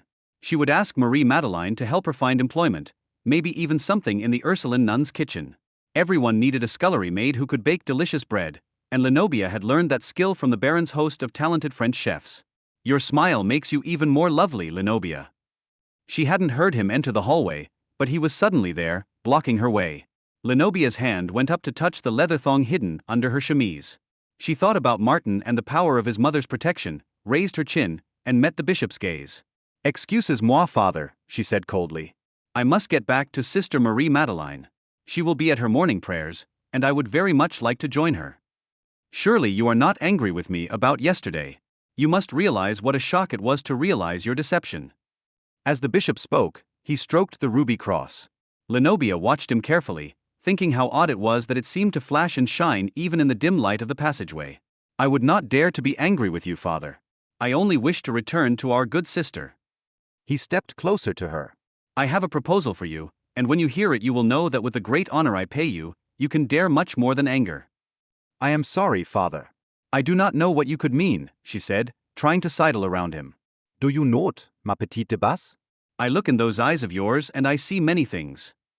Lenobia's anger at what he was calling her overrode her fear. My name is Lenobia Whitehall. I am not your bastard. She hurled the words at him. His smile was terrible. Suddenly his arms snaked out, one hand on either side of Lenobia, pinning her against the wall. The sleeves of his purple robe were like curtains, veiling her from the real world. He was so tall that the ruby crucifix dangled in front of her eyes, and for a moment she thought she saw flames within its glistening depths. Then he spoke, and her world narrowed to the stench of his breath and the heat of his body. When I am finished with you, you will be anything I desire you to be: bastard, whore, lover, daughter. Anything. But do not give in too easily, ma petite de bas. I like a struggle. Father, there you are. How fortuitous that I should find you so close to our quarters. Could you please help me? I thought moving the Holy Mother would be simply done, but I either underestimated her weight or overestimated my strength. The bishop stepped back, releasing Lenobia. She sprinted down the hallway to the nun, who was not looking at them at all. Instead, she was struggling to drag a large painted stone statue of Mary from the doorway of their room out into the hall. As Lenobia reached her, the nun glanced up and said, "Lenobia, good. Please get the altar candle and the incense brazier. We will be saying the Marian litanies, as well as the little office of the Virgin, on deck today and for the next few days until we reach port in New Orleans." Few days? You are mistaken, sister, the bishop said condescendingly. We have at least 2 more weeks remaining in our voyage. Marie Madeleine straightened from wrestling with the statue and rubbed the small of her back as she gave the bishop a cold look that completely belied her offhand manner and the coincidence of interrupting his abuse of Lenobia. Days, she said sternly. I just spoke to the Commodore. The squall put us ahead of schedule. We will be in New Orleans in 3 or 4 days. It will be lovely for us all to be on land again, will it not? I will be especially pleased to introduce you to our Mother Superior and tell her what a safe and pleasant voyage we all have had thanks to your protection. You do know how well she is thought of in the city, do you not, Bishop de Beaumont? There was a long silence, and then the bishop said, "Oh yes, sister. I know that and much, much more." Then the priest bent and lifted the heavy statue as if it were made of feathers rather than stone, and carried it above deck. "Did he harm you?" Marie Madeleine whispered quickly as soon as he was out of sight. No, Lenobia said shakily. But he wants to. The nun nodded grimly. Get the candle and incense. Wake the other girls and tell them to come up for prayers. Then stay close to me. You will have to forego your solitary dawn trips. It simply is not safe. Thankfully, we only have a few short days. Then you will be at the convent and beyond his reach. The nun squeezed her hand before following the bishop to the upper deck, leaving Lenobia alone and utterly broken-hearted. Chapter 7. Later, when her world had turned dark and painful and filled with despair, Lenobia remembered that morning and the beauty of the sky and the sea, and how everything had changed so suddenly and completely in less than the time it took her heart to beat a dozen times. She remembered it, and vowed that for the rest of her life she would not take anything beautiful and special for granted. It had been early, and the girls had been sluggish and peevish, not wanting to rise. Not wanting to go up on deck to pray. Avellini de Lafayette was especially annoyed, though Simonette's excitement about something new more than made up for the older girl's sour disposition. I have so wanted to explore the ship, Simonette confided in Lenobia as they made their way to the little promenade area in the aft of the Minerva. It is a very beautiful ship, Lenobia murmured back, and then smiled as Simonette's curls bounced and bobbed as she nodded her head in response. The marble statue of Mary had been placed near the black railing that framed the aft portion of the ship, sitting just above the Commodore's own quarters. Sister Marie Madeleine was fussing with the statue, scooting it around and placing it just right, until she saw Lenobia, and then she motioned for the girl to come to her. Child, I will take the taper and the incense. Lenobia gave her the silver incense burner, which was already filled with a precious mixture of frankincense and myrrh the nun used when she was at prayer, as well as the thick beeswax pillar resting in its plain pewter holder. She returned to the statue and placed the candle and the incense burner at Mary's feet.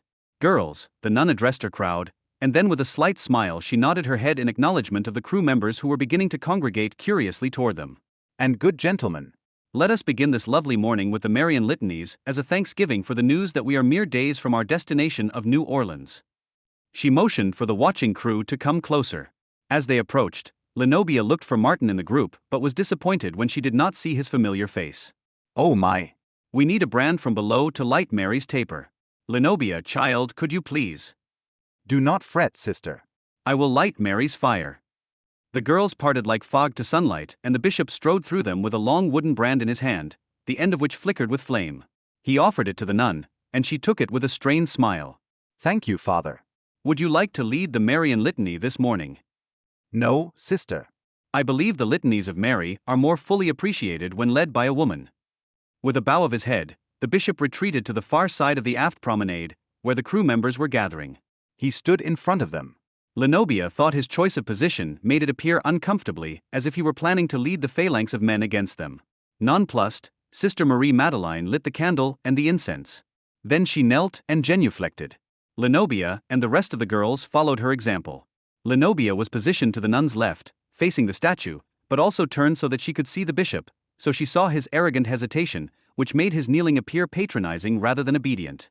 The men around him followed suit. Marie Madeleine bowed her head and pressed her hands together prayerfully. With closed eyes she began the litany in a clear, strong voice. Holy Mary, pray for us. Pray for us, the girls repeated obediently. Holy Mother of God, Marie Madeleine intoned. Pray for us. This time the crew members took up the litany and added their voices to the prayer. Holy Virgin of Virgins. Pray for us, the crowd invoked. Mother of Christ, the nun continued. Pray for us. Lenobia repeated the phrase, but she was unable to quiet her spirit enough to close her eyes and bow her head, as were the other girls. Instead her gaze and her mind wandered. Pray for us. 3 days left in the voyage, and Marie Madeleine says I cannot go to the cargo hold again. Mother of Divine Grace. Pray for us. Martin. How am I going to get word to him? I must see him again, even if it means I chance another encounter with the bishop. Mother most pure. Pray for us. Lenobia's gaze flitted to the group of men and the man in purple robes who knelt before them. Her eyes widened in shock. He did not have his head bowed and his eyes closed. He was staring at the statue, in front of which the nun was on her knees in prayer. His hands were not folded. Instead, one hand was stroking the shining ruby crucifix that hung in the middle of his chest. The other was making a slight but odd motion, just a flutter of his fingers, almost as if he were beckoning movement from something before him. Mother most chaste. Pray for us. Confused, Lenobia followed the bishop's gaze and realized the priest was staring not at the statue but at the single thick pillar candle lit at the feet of Mary, directly in front of the nun. It was at that moment that the flame intensified, blazing with such a fierce intensity that wax seemed to weep from it. Then wax and flame joined as sparks, and fire exploded from the taper and cascaded onto Marie Madeleine's linen habit. Sister. The fire. Lenobia cried, getting to her feet to run toward Marie Madeleine. But the strange fire had already become a terrible blaze. The nun cried out and tried to stand, but she was obviously disoriented by the flames that were consuming her. Instead of moving away from the wildly burning pillar, Marie Madeleine lurched forward, directly into the pool of burning wax. Girls all around Lenobia were screaming and bumping into her, keeping her from reaching the nun. Get back. I will save her.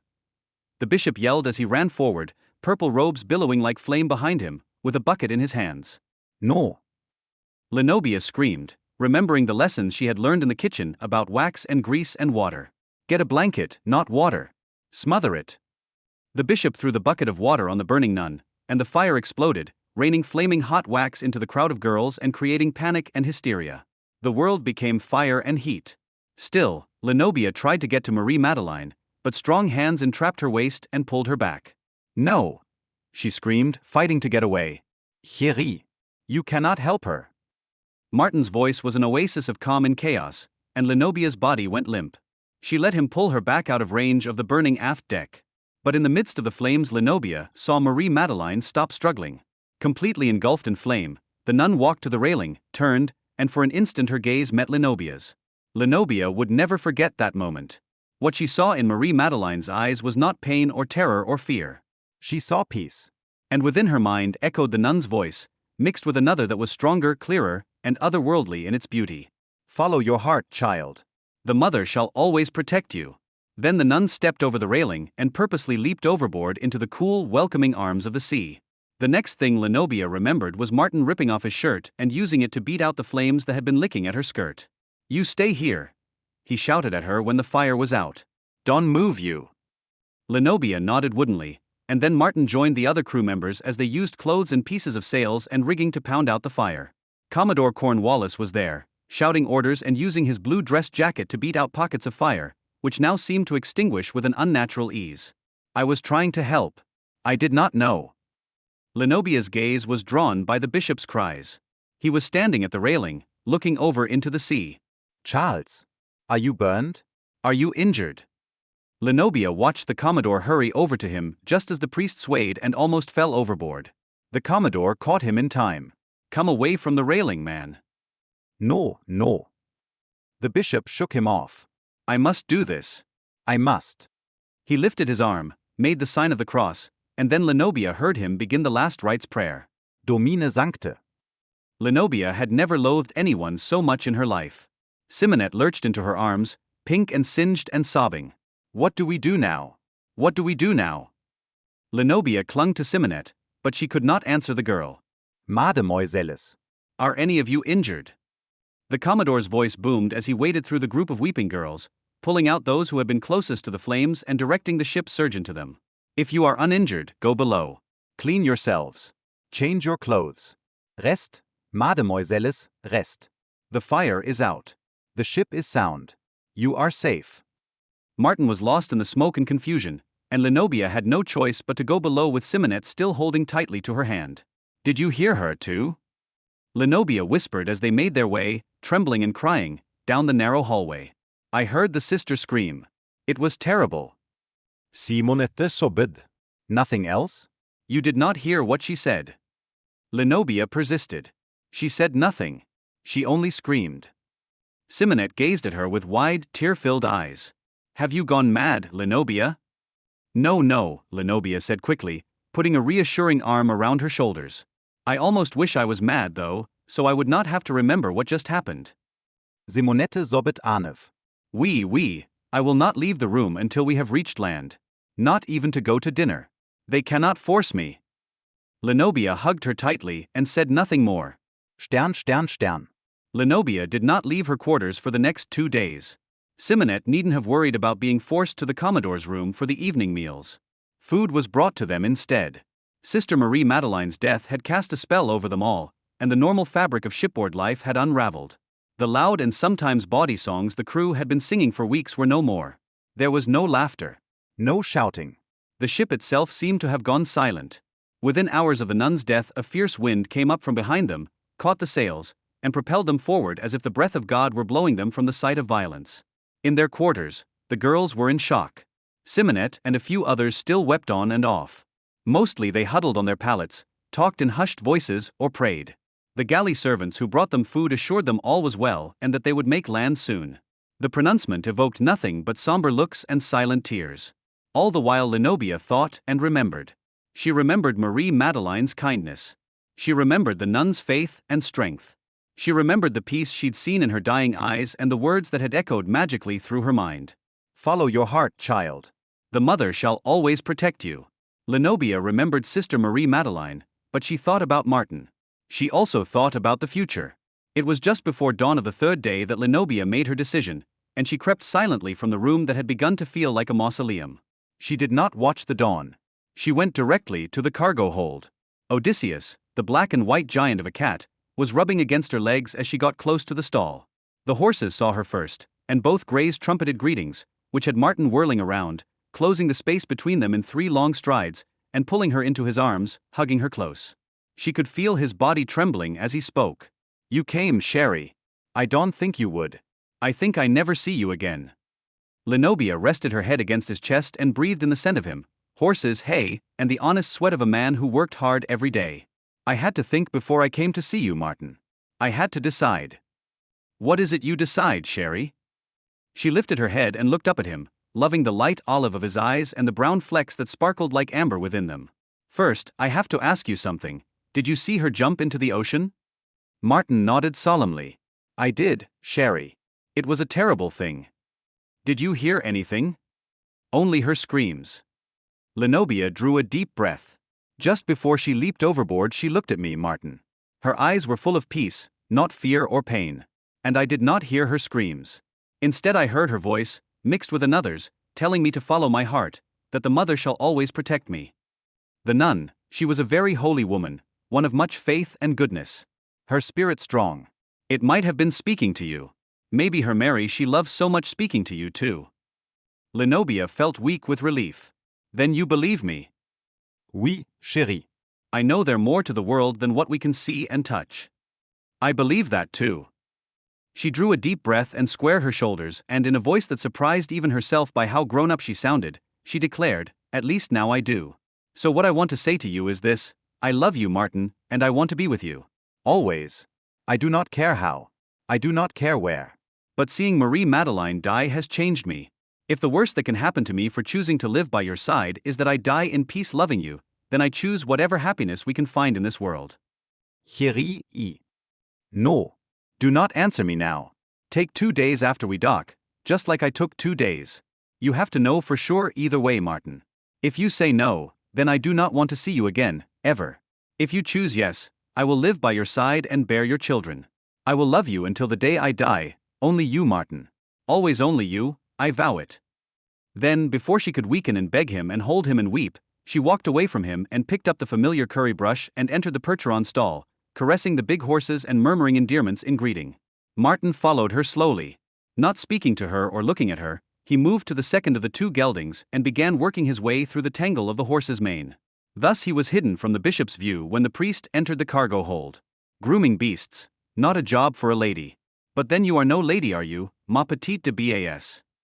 Lenobia felt sickness slick through her stomach, but she turned to face the priest whom she thought of as more monster than man. "I told you not to call me that," Lenobia said, proud that her voice did not shake. "And I told you I like a fight." His smile was reptilian. "But fight or no fight, when I am finished with you, you will be anything I desire you to be, bastard, whore, lover, daughter. Anything." He moved forward, the light in the ruby cross on his chest glowing as if it were a living thing. "Who will protect you now that your shielding nun has been consumed?" He reached the edge of the stall, and Lenobia cringed, pressing herself against the gelding. "Time is short, ma petite de bas. "I will claim you as mine today, before we get to New Orleans, and then there will be no reason for you to keep up this virginal charade and cower with the Ursulines in their convent." The priest put his hand on the half door of the stall to open it. Martin stepped from the shadow of the horses to stand between Lenobia and the bishop. He spoke calmly, but he was brandishing a hoof pick in his hand. The lantern light caught it and it glistened knife-like. "I think you not be claiming this lady. She don't want you, Loa. Go now and leave her be." The bishop's eyes narrowed dangerously and his fingers began to stroke the ruby stones of his crucifix. You dare speak to me, boy? "You should understand who I am. I am not this Loa you have mistaken me for. I am a bishop, a man of God. Leave now and I will forget you ever attempted to question me. Loa is spirit. I see you. I know you. The Bacchus has turned on you, man. You evil. You dark. And you not wanted here. You dare stand against me?" the priest roared. As his anger grew, so too did the flames in the lanterns that hung around the stalls. Martin. The flames. Lenobia whispered frantically to him. The priest began to move forward, as if he would attack Martin with his bare hands, and 2 things happened very quickly. First, Martin lifted the hoof pick, but he didn't strike the priest. Instead he wielded it against himself. Lenobia gasped as Martin slashed his own palm, and then, as the priest was almost on him, he flung the handful of blood at him, striking him in the middle of his chest, covering the red jewels with living scarlet. And in a voice that was deep and filled with power, Martin intoned, "She belonged to me, and hers I be. Of loyalty and truth. This blood be my proof. What you do to her you do in vain. What you cast come back on you tenfold the pain." The priest staggered to the side, as if the blood had been a blow, and the geldings laid their ears back flat on their enormous heads and, with squeals of rage, struck out at him with their great square teeth. Charles de Beaumont lurched back, stumbling out of the stall, clutching his chest. He bent over and stared at Martin. Martin raised his bloody hand and held it, palm out, like a shield. "You asked who protect this girl? I answer you, I do. The spell is cast. I seal it with my blood. You don have no power here." The priest's eyes were filled with hatred, his voice malicious. "Your blood spell may lend you power here, but you will not have power where we are going. There you are only a black man trying to stand against a white man." I will win. I will win. "I will win." The bishop muttered the words over and over as he left the cargo hold, still clutching his chest. As soon as he was gone, Martin pulled Lenobia into his arms and held her while she trembled. He stroked her hair and murmured small, wordless sounds to soothe her. When her fear had ebbed enough, Lenobia moved from his arms and ripped a strip of cotton from her chemise to bind his hand. She didn't speak while she was bandaging him. It was only when she was finished that she clasped his wounded hand within both of hers and looked up into his eyes, asking, "That thing you said, that spell you cast, is it true? Will it really work?" "Oh, it works, Sherry," he said. "Work enough to keep him from you on this ship. But this man, he filled with great evil. You know he caused the fire that killed the holy woman." Lenobia nodded. "Yes, I know it. His Bacchus, it strong, it evil. I bind him with tenfold pain, but come a time maybe when he think having you worth the pain. And he right. In the world we go to he have the power, not me. But you stopped him." Martin nodded. I can fight him with my maman's magic, but I don't fight white men and their law he can bring against me. Then you have to leave New Orleans. Get far away where he cannot hurt you." Martin smiled. "We Sherry avec too." "With me." Lenobia stared at him for a moment, worry for him foremost in her mind. Then she realized what he had said and she felt as if the dawn had risen within her. "With me." "We will be together." Martin pulled her into his arms again and held her close. "It is what made my magic so strong, Sherry, this love I have for you. It fills my blood and makes my heart to beat. Now my vow you have in return. I will always love you, only you Lenobia." Lenobia pressed her face to his chest and this time when she wept, her tears were of happiness. Chapter 8. It was that evening, March 21, 1788, as the sun was an orange globe settling into the water, that the Minerva sailed into the port of New Orleans. It was also that evening that Lenobia began to cough. She started feeling ill just after she returned to her quarters. At first she thought it was that she hated leaving Martin, and that the room that had seemed a sanctuary when Sister Marie Madeleine had been there now felt more like a prison. Lenobia could not make herself eat breakfast. By the time the excited shout of "Land!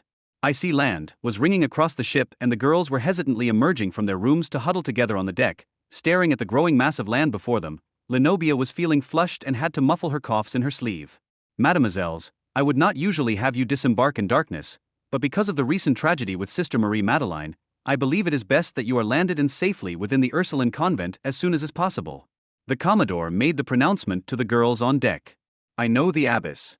I will go to her immediately and tell her of the loss of the sister, and announce to her that you will be coming ashore tonight. Please take only your small caskets with you. I will have the rest of your things delivered to the convent." He bowed and headed to the side of the deck from which the rowboat would be lowered. In her feverish state, it seemed her mother's voice returned to Lenobia, admonishing her not to call it a word that sounded so much like casket.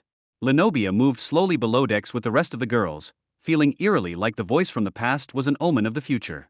"No." She shook off the melancholy she was feeling. "I have a slight ague. I will think of Martin.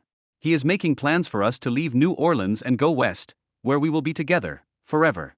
It was that thought that propelled her forward as she settled, shivering and coughing, in the small boat with the other girls. Once she was seated between Simonette and Colette, a young girl with long dark hair, Lenobia looked around listlessly, trying to summon the energy to complete her journey. Her gaze passed over the rowers and olive eyes caught hers, telegraphing strength and love. She must have made a sound of happy surprise, because Simonette asked, "What is it, Lenobia?" Feeling renewed, Lenobia smiled at the girl. "I am happy that our long voyage is over, and eager to begin the next chapter of my life." "You sound so certain it will be good," Simonette said. "I am." "I believe the next part of my life will be the very best," Lenobia responded, loud enough for her voice to carry to Martin. The rowboat rocked as the last passenger joined them, saying, "I am quite certain it will be." The strength she'd found in Martin's presence turned to fear and loathing as the bishop settled into a seat so close to her that his purple robes, blowing in the warm, humid air, almost touched her skirts. There he sat, silent and staring. Lenobia pulled her cloak closer to her and looked away, focusing on not allowing her gaze to turn to Martin while she ignored the bishop. She breathed deeply of the muddy, earthy aroma of the port where river met sea, hoping the warm, moist air and the scent of land would soothe her cough. It did not. The abbess, Sister Marie-Therese, was a tall, thin woman who Lenobia thought looked oddly crow-like standing on the dock with her dark habit blowing around her. While the Commodore helped the bishop exit the boat, the abbess and two nuns who were pale-faced and looked as though they had been weeping, helped the crew members pass the girls from the rowboat to the dock, saying, "Come, mademoiselles. You need rest and peace after the horror of what happened to our good sister. Both await you at our convent." When it was her turn to climb onto the dock, she felt the strength of familiar hands on hers, and he whispered, "Be brave, ma chérie.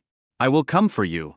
Lenobia's touch lingered in Martin's for as long as she dared, and then she took the nun's hand. She did not look back at Martin, but instead tried to muffle her cough and blend in with the group of girls.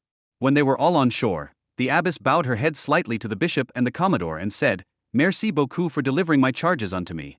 I shall take them from here and will shortly place them safely into the hands of their husbands." Not all of them. The bishop's voice was like a whip, but the abbess hardly raised a brow at him when she responded, "Yes, bishop, all of them.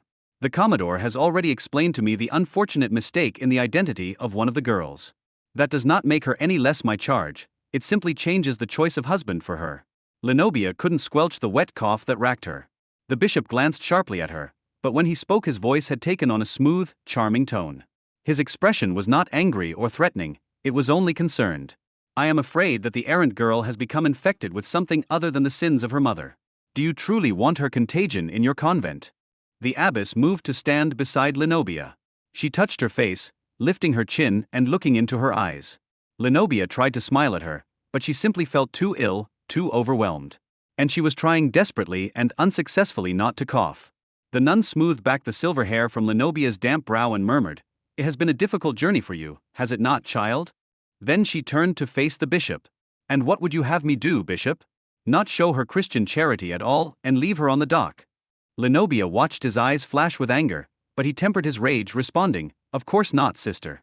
Of course not. I am simply concerned for the greater good of the convent." That is quite considerate of you, father. "As the commodore must return to his ship, perhaps you would show us further consideration by escorting our small group to the convent. I would like to say we are perfectly safe on the streets of our fair city, but that would not be entirely honest of me." The bishop bowed his head and smiled. "It would be a great honor for me to escort you." "Merci beaucoup, father," the abbess said. She then motioned for the girls to follow her, saying, "Come, children, allons y." Lenobia moved away with the group, trying to keep to the middle of the pack of girls, though she felt the bishop's eyes staying with her, following her, coveting her. She wanted to look for Martin, but was afraid to draw attention to him.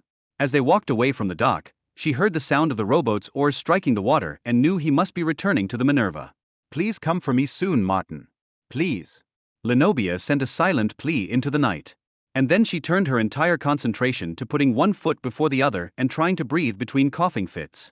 The walk to the convent took on a nightmare quality that eerily mirrored Lenobia's carriage ride from the chateau to Le Havre.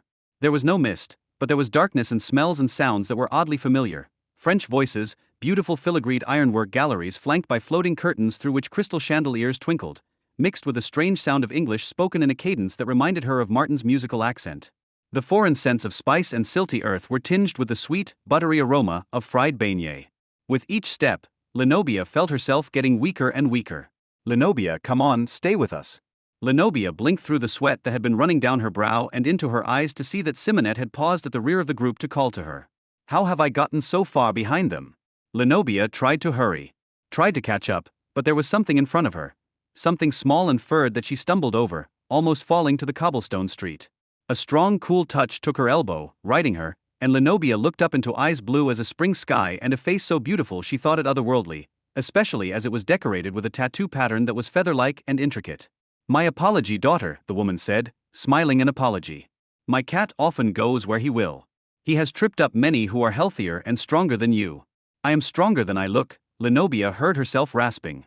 "It pleases me to hear you say so," the woman said before loosing Lenobia's elbow and walking away with a large grey tabby cat following her, tail twitching as if in irritation. As she passed the group of girls, she glanced at the head nun and bowed her head respectfully, saying, "Bonsoir, abbess." "Bonsoir, priestess," the nun responded smoothly. "That creature is a vampire," the bishop exclaimed as the beautiful woman pulled up the hood of her black velvet cloak and faded into the shadows. "Oui, indeed she is," said the abbess. Even through her illness, Lenobia felt a start of surprise. She had heard of vampires, of course, and knew there was a stronghold of them not far from Paris, but the village of Auvergne had none of them, nor had the Château de Navarre ever hosted a group of them, as some of the bolder, richer nobility occasionally did. Lenobia wished, fleetingly, that she had taken a longer look at the vampire. Then the bishop's voice intruded on her wishes. "You suffer them to walk among you?" The abbess's serene look did not change. "There are many different types of people who come and go through New Orleans, father. It is an entry point to a vast new world. You will become accustomed to our ways in due time. As to vampires, I hear they are considering establishing a house of night here." "Certainly the city would not allow such a thing," the bishop said. "It is well known that where there is a house of night, there is also beauty and civilization. That is something the fathers of this city would appreciate. You sound as if you approve. I approve of education. Each house of night at its heart is a school. How do you know so much about vampires, Abbess? Asked Simonette.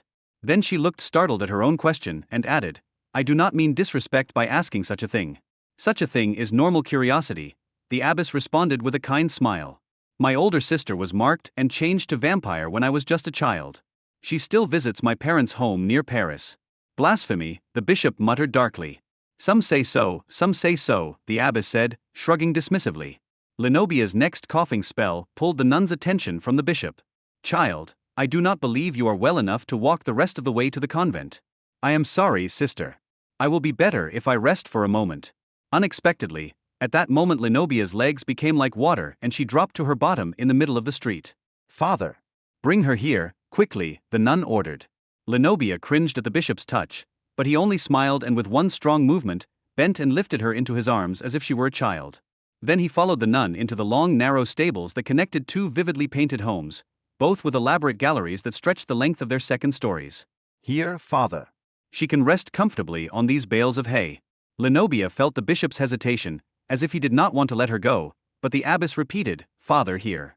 This is where you may place her. She was finally released from the cage of his arms, and she shrank back even farther, pulling her cloak with her so that nothing touched the priest, who lingered too close by. Lenobia drew a deep breath and, as if by magic, the sound and scent of horses filled her and soothed her, relieving just a small amount of the burning in her chest. Child, the abbess said, bending over her and brushing the hair from her brow again. I am going to go on to the convent. Once there I will send our hospital carriage for you. Do not fear, it will not be long. She straightened and said to the priest, Father, I would consider it a kindness if you remained with the child. No. Lenobia shouted at the same moment the bishop said, We of course. The abbess touched Lenobia's brow again and reassured her. Child, I will return soon. The bishop will watch over you until then. No, sister. Please. I feel much better now. I can walk. Lenobia's protestations were drowned in another fit of coughing. The abbess nodded sadly. Yes, it is better if I send the carriage. I will return soon. She turned and hurried back to the street and the waiting girls, leaving Lenobia alone with the bishop. Chapter 9. There is no need for you to look so terrified. I find a struggling girl exciting, not a sick one. He peered into the stables as he spoke to her, though he didn't walk down the aisle that divided the two rows of stalls. Horses again. It is becoming a theme with you. Perhaps after you become my mistress, if you are very good, I will buy one for you. He turned from the dark interior of the building and the muffled sounds of sleepy horses to walk over to one of two torches that were lit beside the entrance of the building. Their flames burned steadily, though they were giving off a great deal of thick gray smoke. Lenobia watched him approach one of the torches. He stared at the flame with a look that was openly loving. His hand lifted and his fingers moved caressingly through the flame, causing the smoke to wave hazily around him. That is what first drew me to you, the smoke of your eyes. He turned to look at her, the flame framing him. But you knew that already. Women like you draw men to them on purpose, just as flame draws moths. You drew me and you drew that slave on the ship. I did not draw you, Lenobia said, refusing to speak to him of Martin. Ah, but obviously you did because here I am. He spread out his arms. And there is something I must make clear to you. I do not share what is mine. You are mine. I will not share you. So, little flame, do not draw any other moths to you, or I may have to snuff you or them out. Lenobia shook her head and said the only thing she could think of, You are absolutely mad. I am not yours. I will never be yours. The priest frowned. Well then, I promise you that you will not belong to anyone else. Not in this lifetime. He took a menacing step toward her, but black velvet swirled around him and it seemed a figure materialized out of smoke and night and shadow. The hood of the cloak fell back, and Lenobia gasped as the beautiful vampire's face appeared. She smiled, lifted her hand, pointed a long finger at Lenobia, and said, Lenobia Whitehall. Night has chosen thee, thy death will be thy birth. Night calls to thee, hearken to her sweet voice. Your destiny awaits you at the House of Night. Pain exploded in Lenobia's forehead and she pressed both hands to her face. She wanted to sit there like that and believe that the entire night had been a nightmare, one long, unending and terrifying dream, but the vampire's next words had her lifting her head and blinking the bright spots free of her vision. Leave, Bishop. You have no hold on this daughter of night. She now belongs to the mother of all of us, the goddess Nyx. The bishop's face was blazing as scarlet as the heavy cross that swayed from the chain around his neck. You have ruined everything, he shouted, blowing spittle at the vampire. Begone, darkness. The vampire didn't raise her voice, but it was filled with the power of her command. I recognize you. Do not think you can hide from those who see you with more than human eyes. Begone. As she repeated the command, the flames in the torches sputtered and almost extinguished completely. The priest's red face paled, and with one last, long look at Lenobia, he backed out of the stables and fled into the night. Lenobia released the breath she had been holding in a gasp. Is he gone? Truly. The vampire smiled at her. Truly. Neither he nor any human has authority over you now that Nyx has marked you as her own. Lenobia's hand lifted to the center of her forehead, which felt sore and bruised. I am a vampire? The tracker laughed. Not yet, daughter. Today you are a fledgling. Hopefully one day soon you will be a vampire.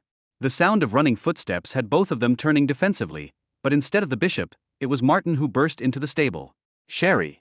I followed the girls, but I stay back, so they don't see me. I don't know you leave them. Are you sick? Do you? He broke off as what he was seeing seemed to register suddenly in his mind.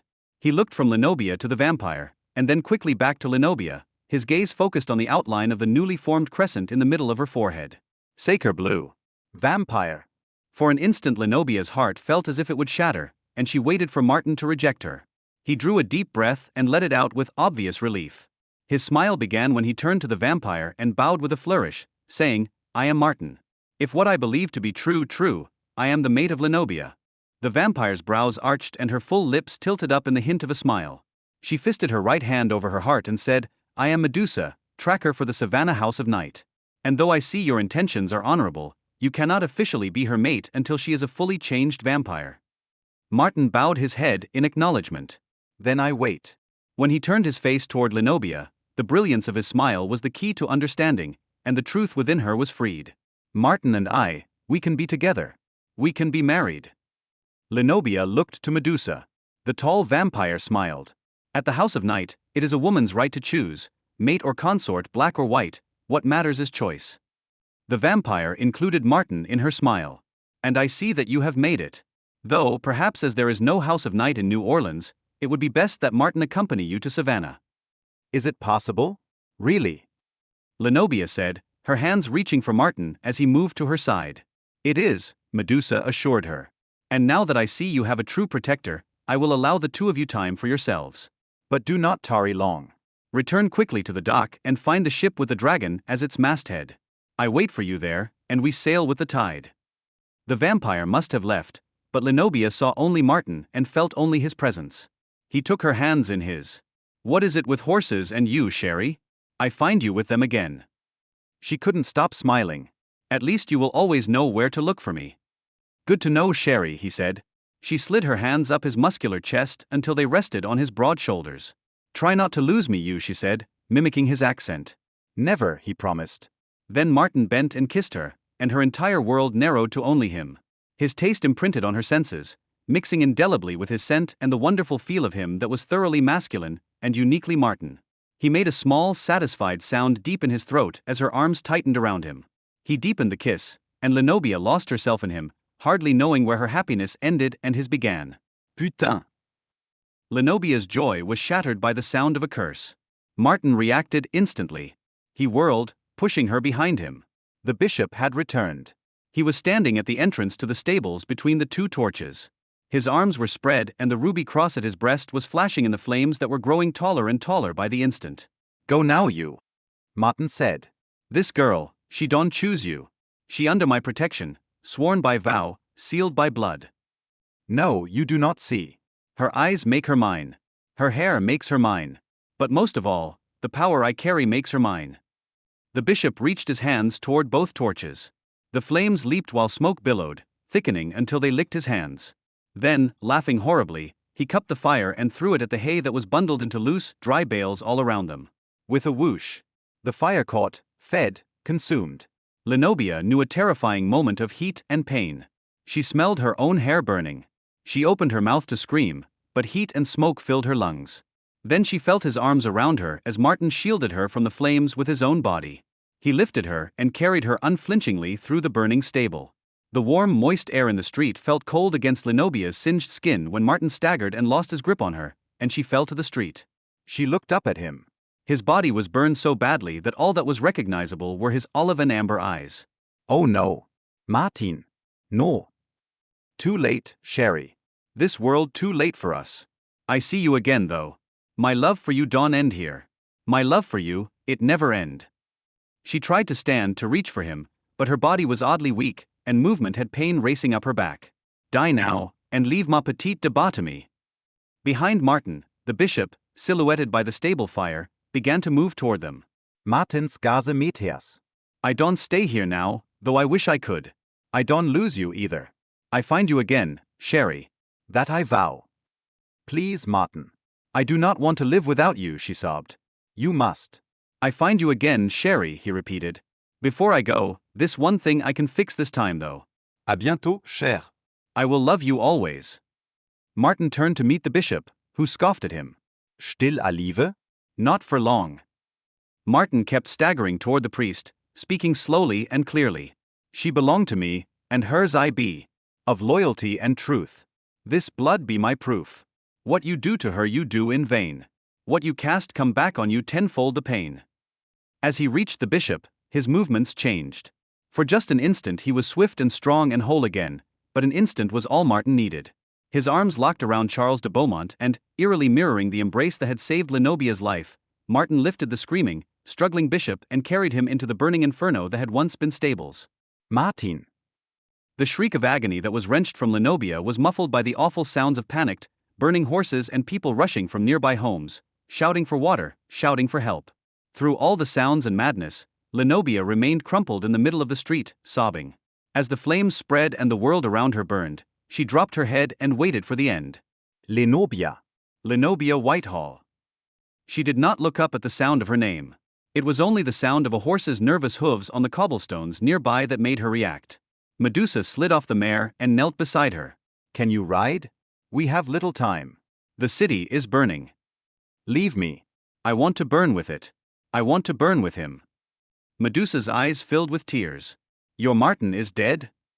And so am I, Lenobia said. His death has killed me too. As she spoke, Lenobia felt the depth of Martin's loss surge through her. It was too much. The pain was too much to contain within her body, and with a sob that was a widow's wail, she collapsed forward. The fabric along the back seam of her dress burst, and pain split her scorched skin. Daughter. Medusa knelt beside her, reaching for her, trying to console her. You're back, I must get you to the ship. Leave me here, Lenobia said again. I vowed to never love another man, and I will not. Keep your vow, daughter, but live. Live the life he could not. Lenobia began to refuse, and then the soft muzzle of the mare dropped to her, blew against her singed hair, and nuzzled her face. And through her pain and despair, Lenobia felt it, felt the mare's worry, as well as her fear at the spreading fire. I can feel what she does. Lenobia reached a weak, trembling hand up to stroke the horse. She is worried and afraid. It is your gift, your affinity. They rarely manifest this soon. Listen to me, Lenobia. Our goddess, Nyx, has given you this great gift. Do not reject it and the comfort and perhaps, happiness it could bring to you. Horses and happiness. The second story of the house beside the stables collapsed, and sparks cascaded around them, setting fire to the silk curtains in the house across the street. The mare's fear spiked, and it was the horse's terror that made Lenobia move. I can ride, she said, allowing Medusa to help her to her feet and then lift her into the saddle. Medusa gibt. You're back. It is bad. This will be painful, but once we are aboard the ship I can help you to heal, though you will always bear the scars of this night. The vampire mounted the mare, pointed her toward the docks, and gave her her head. As they galloped to safety and the mystery of a new life, Lenobia closed her eyes and repeated to herself. I will love you until the day I die, only you, Martin. Always only you, I vow it.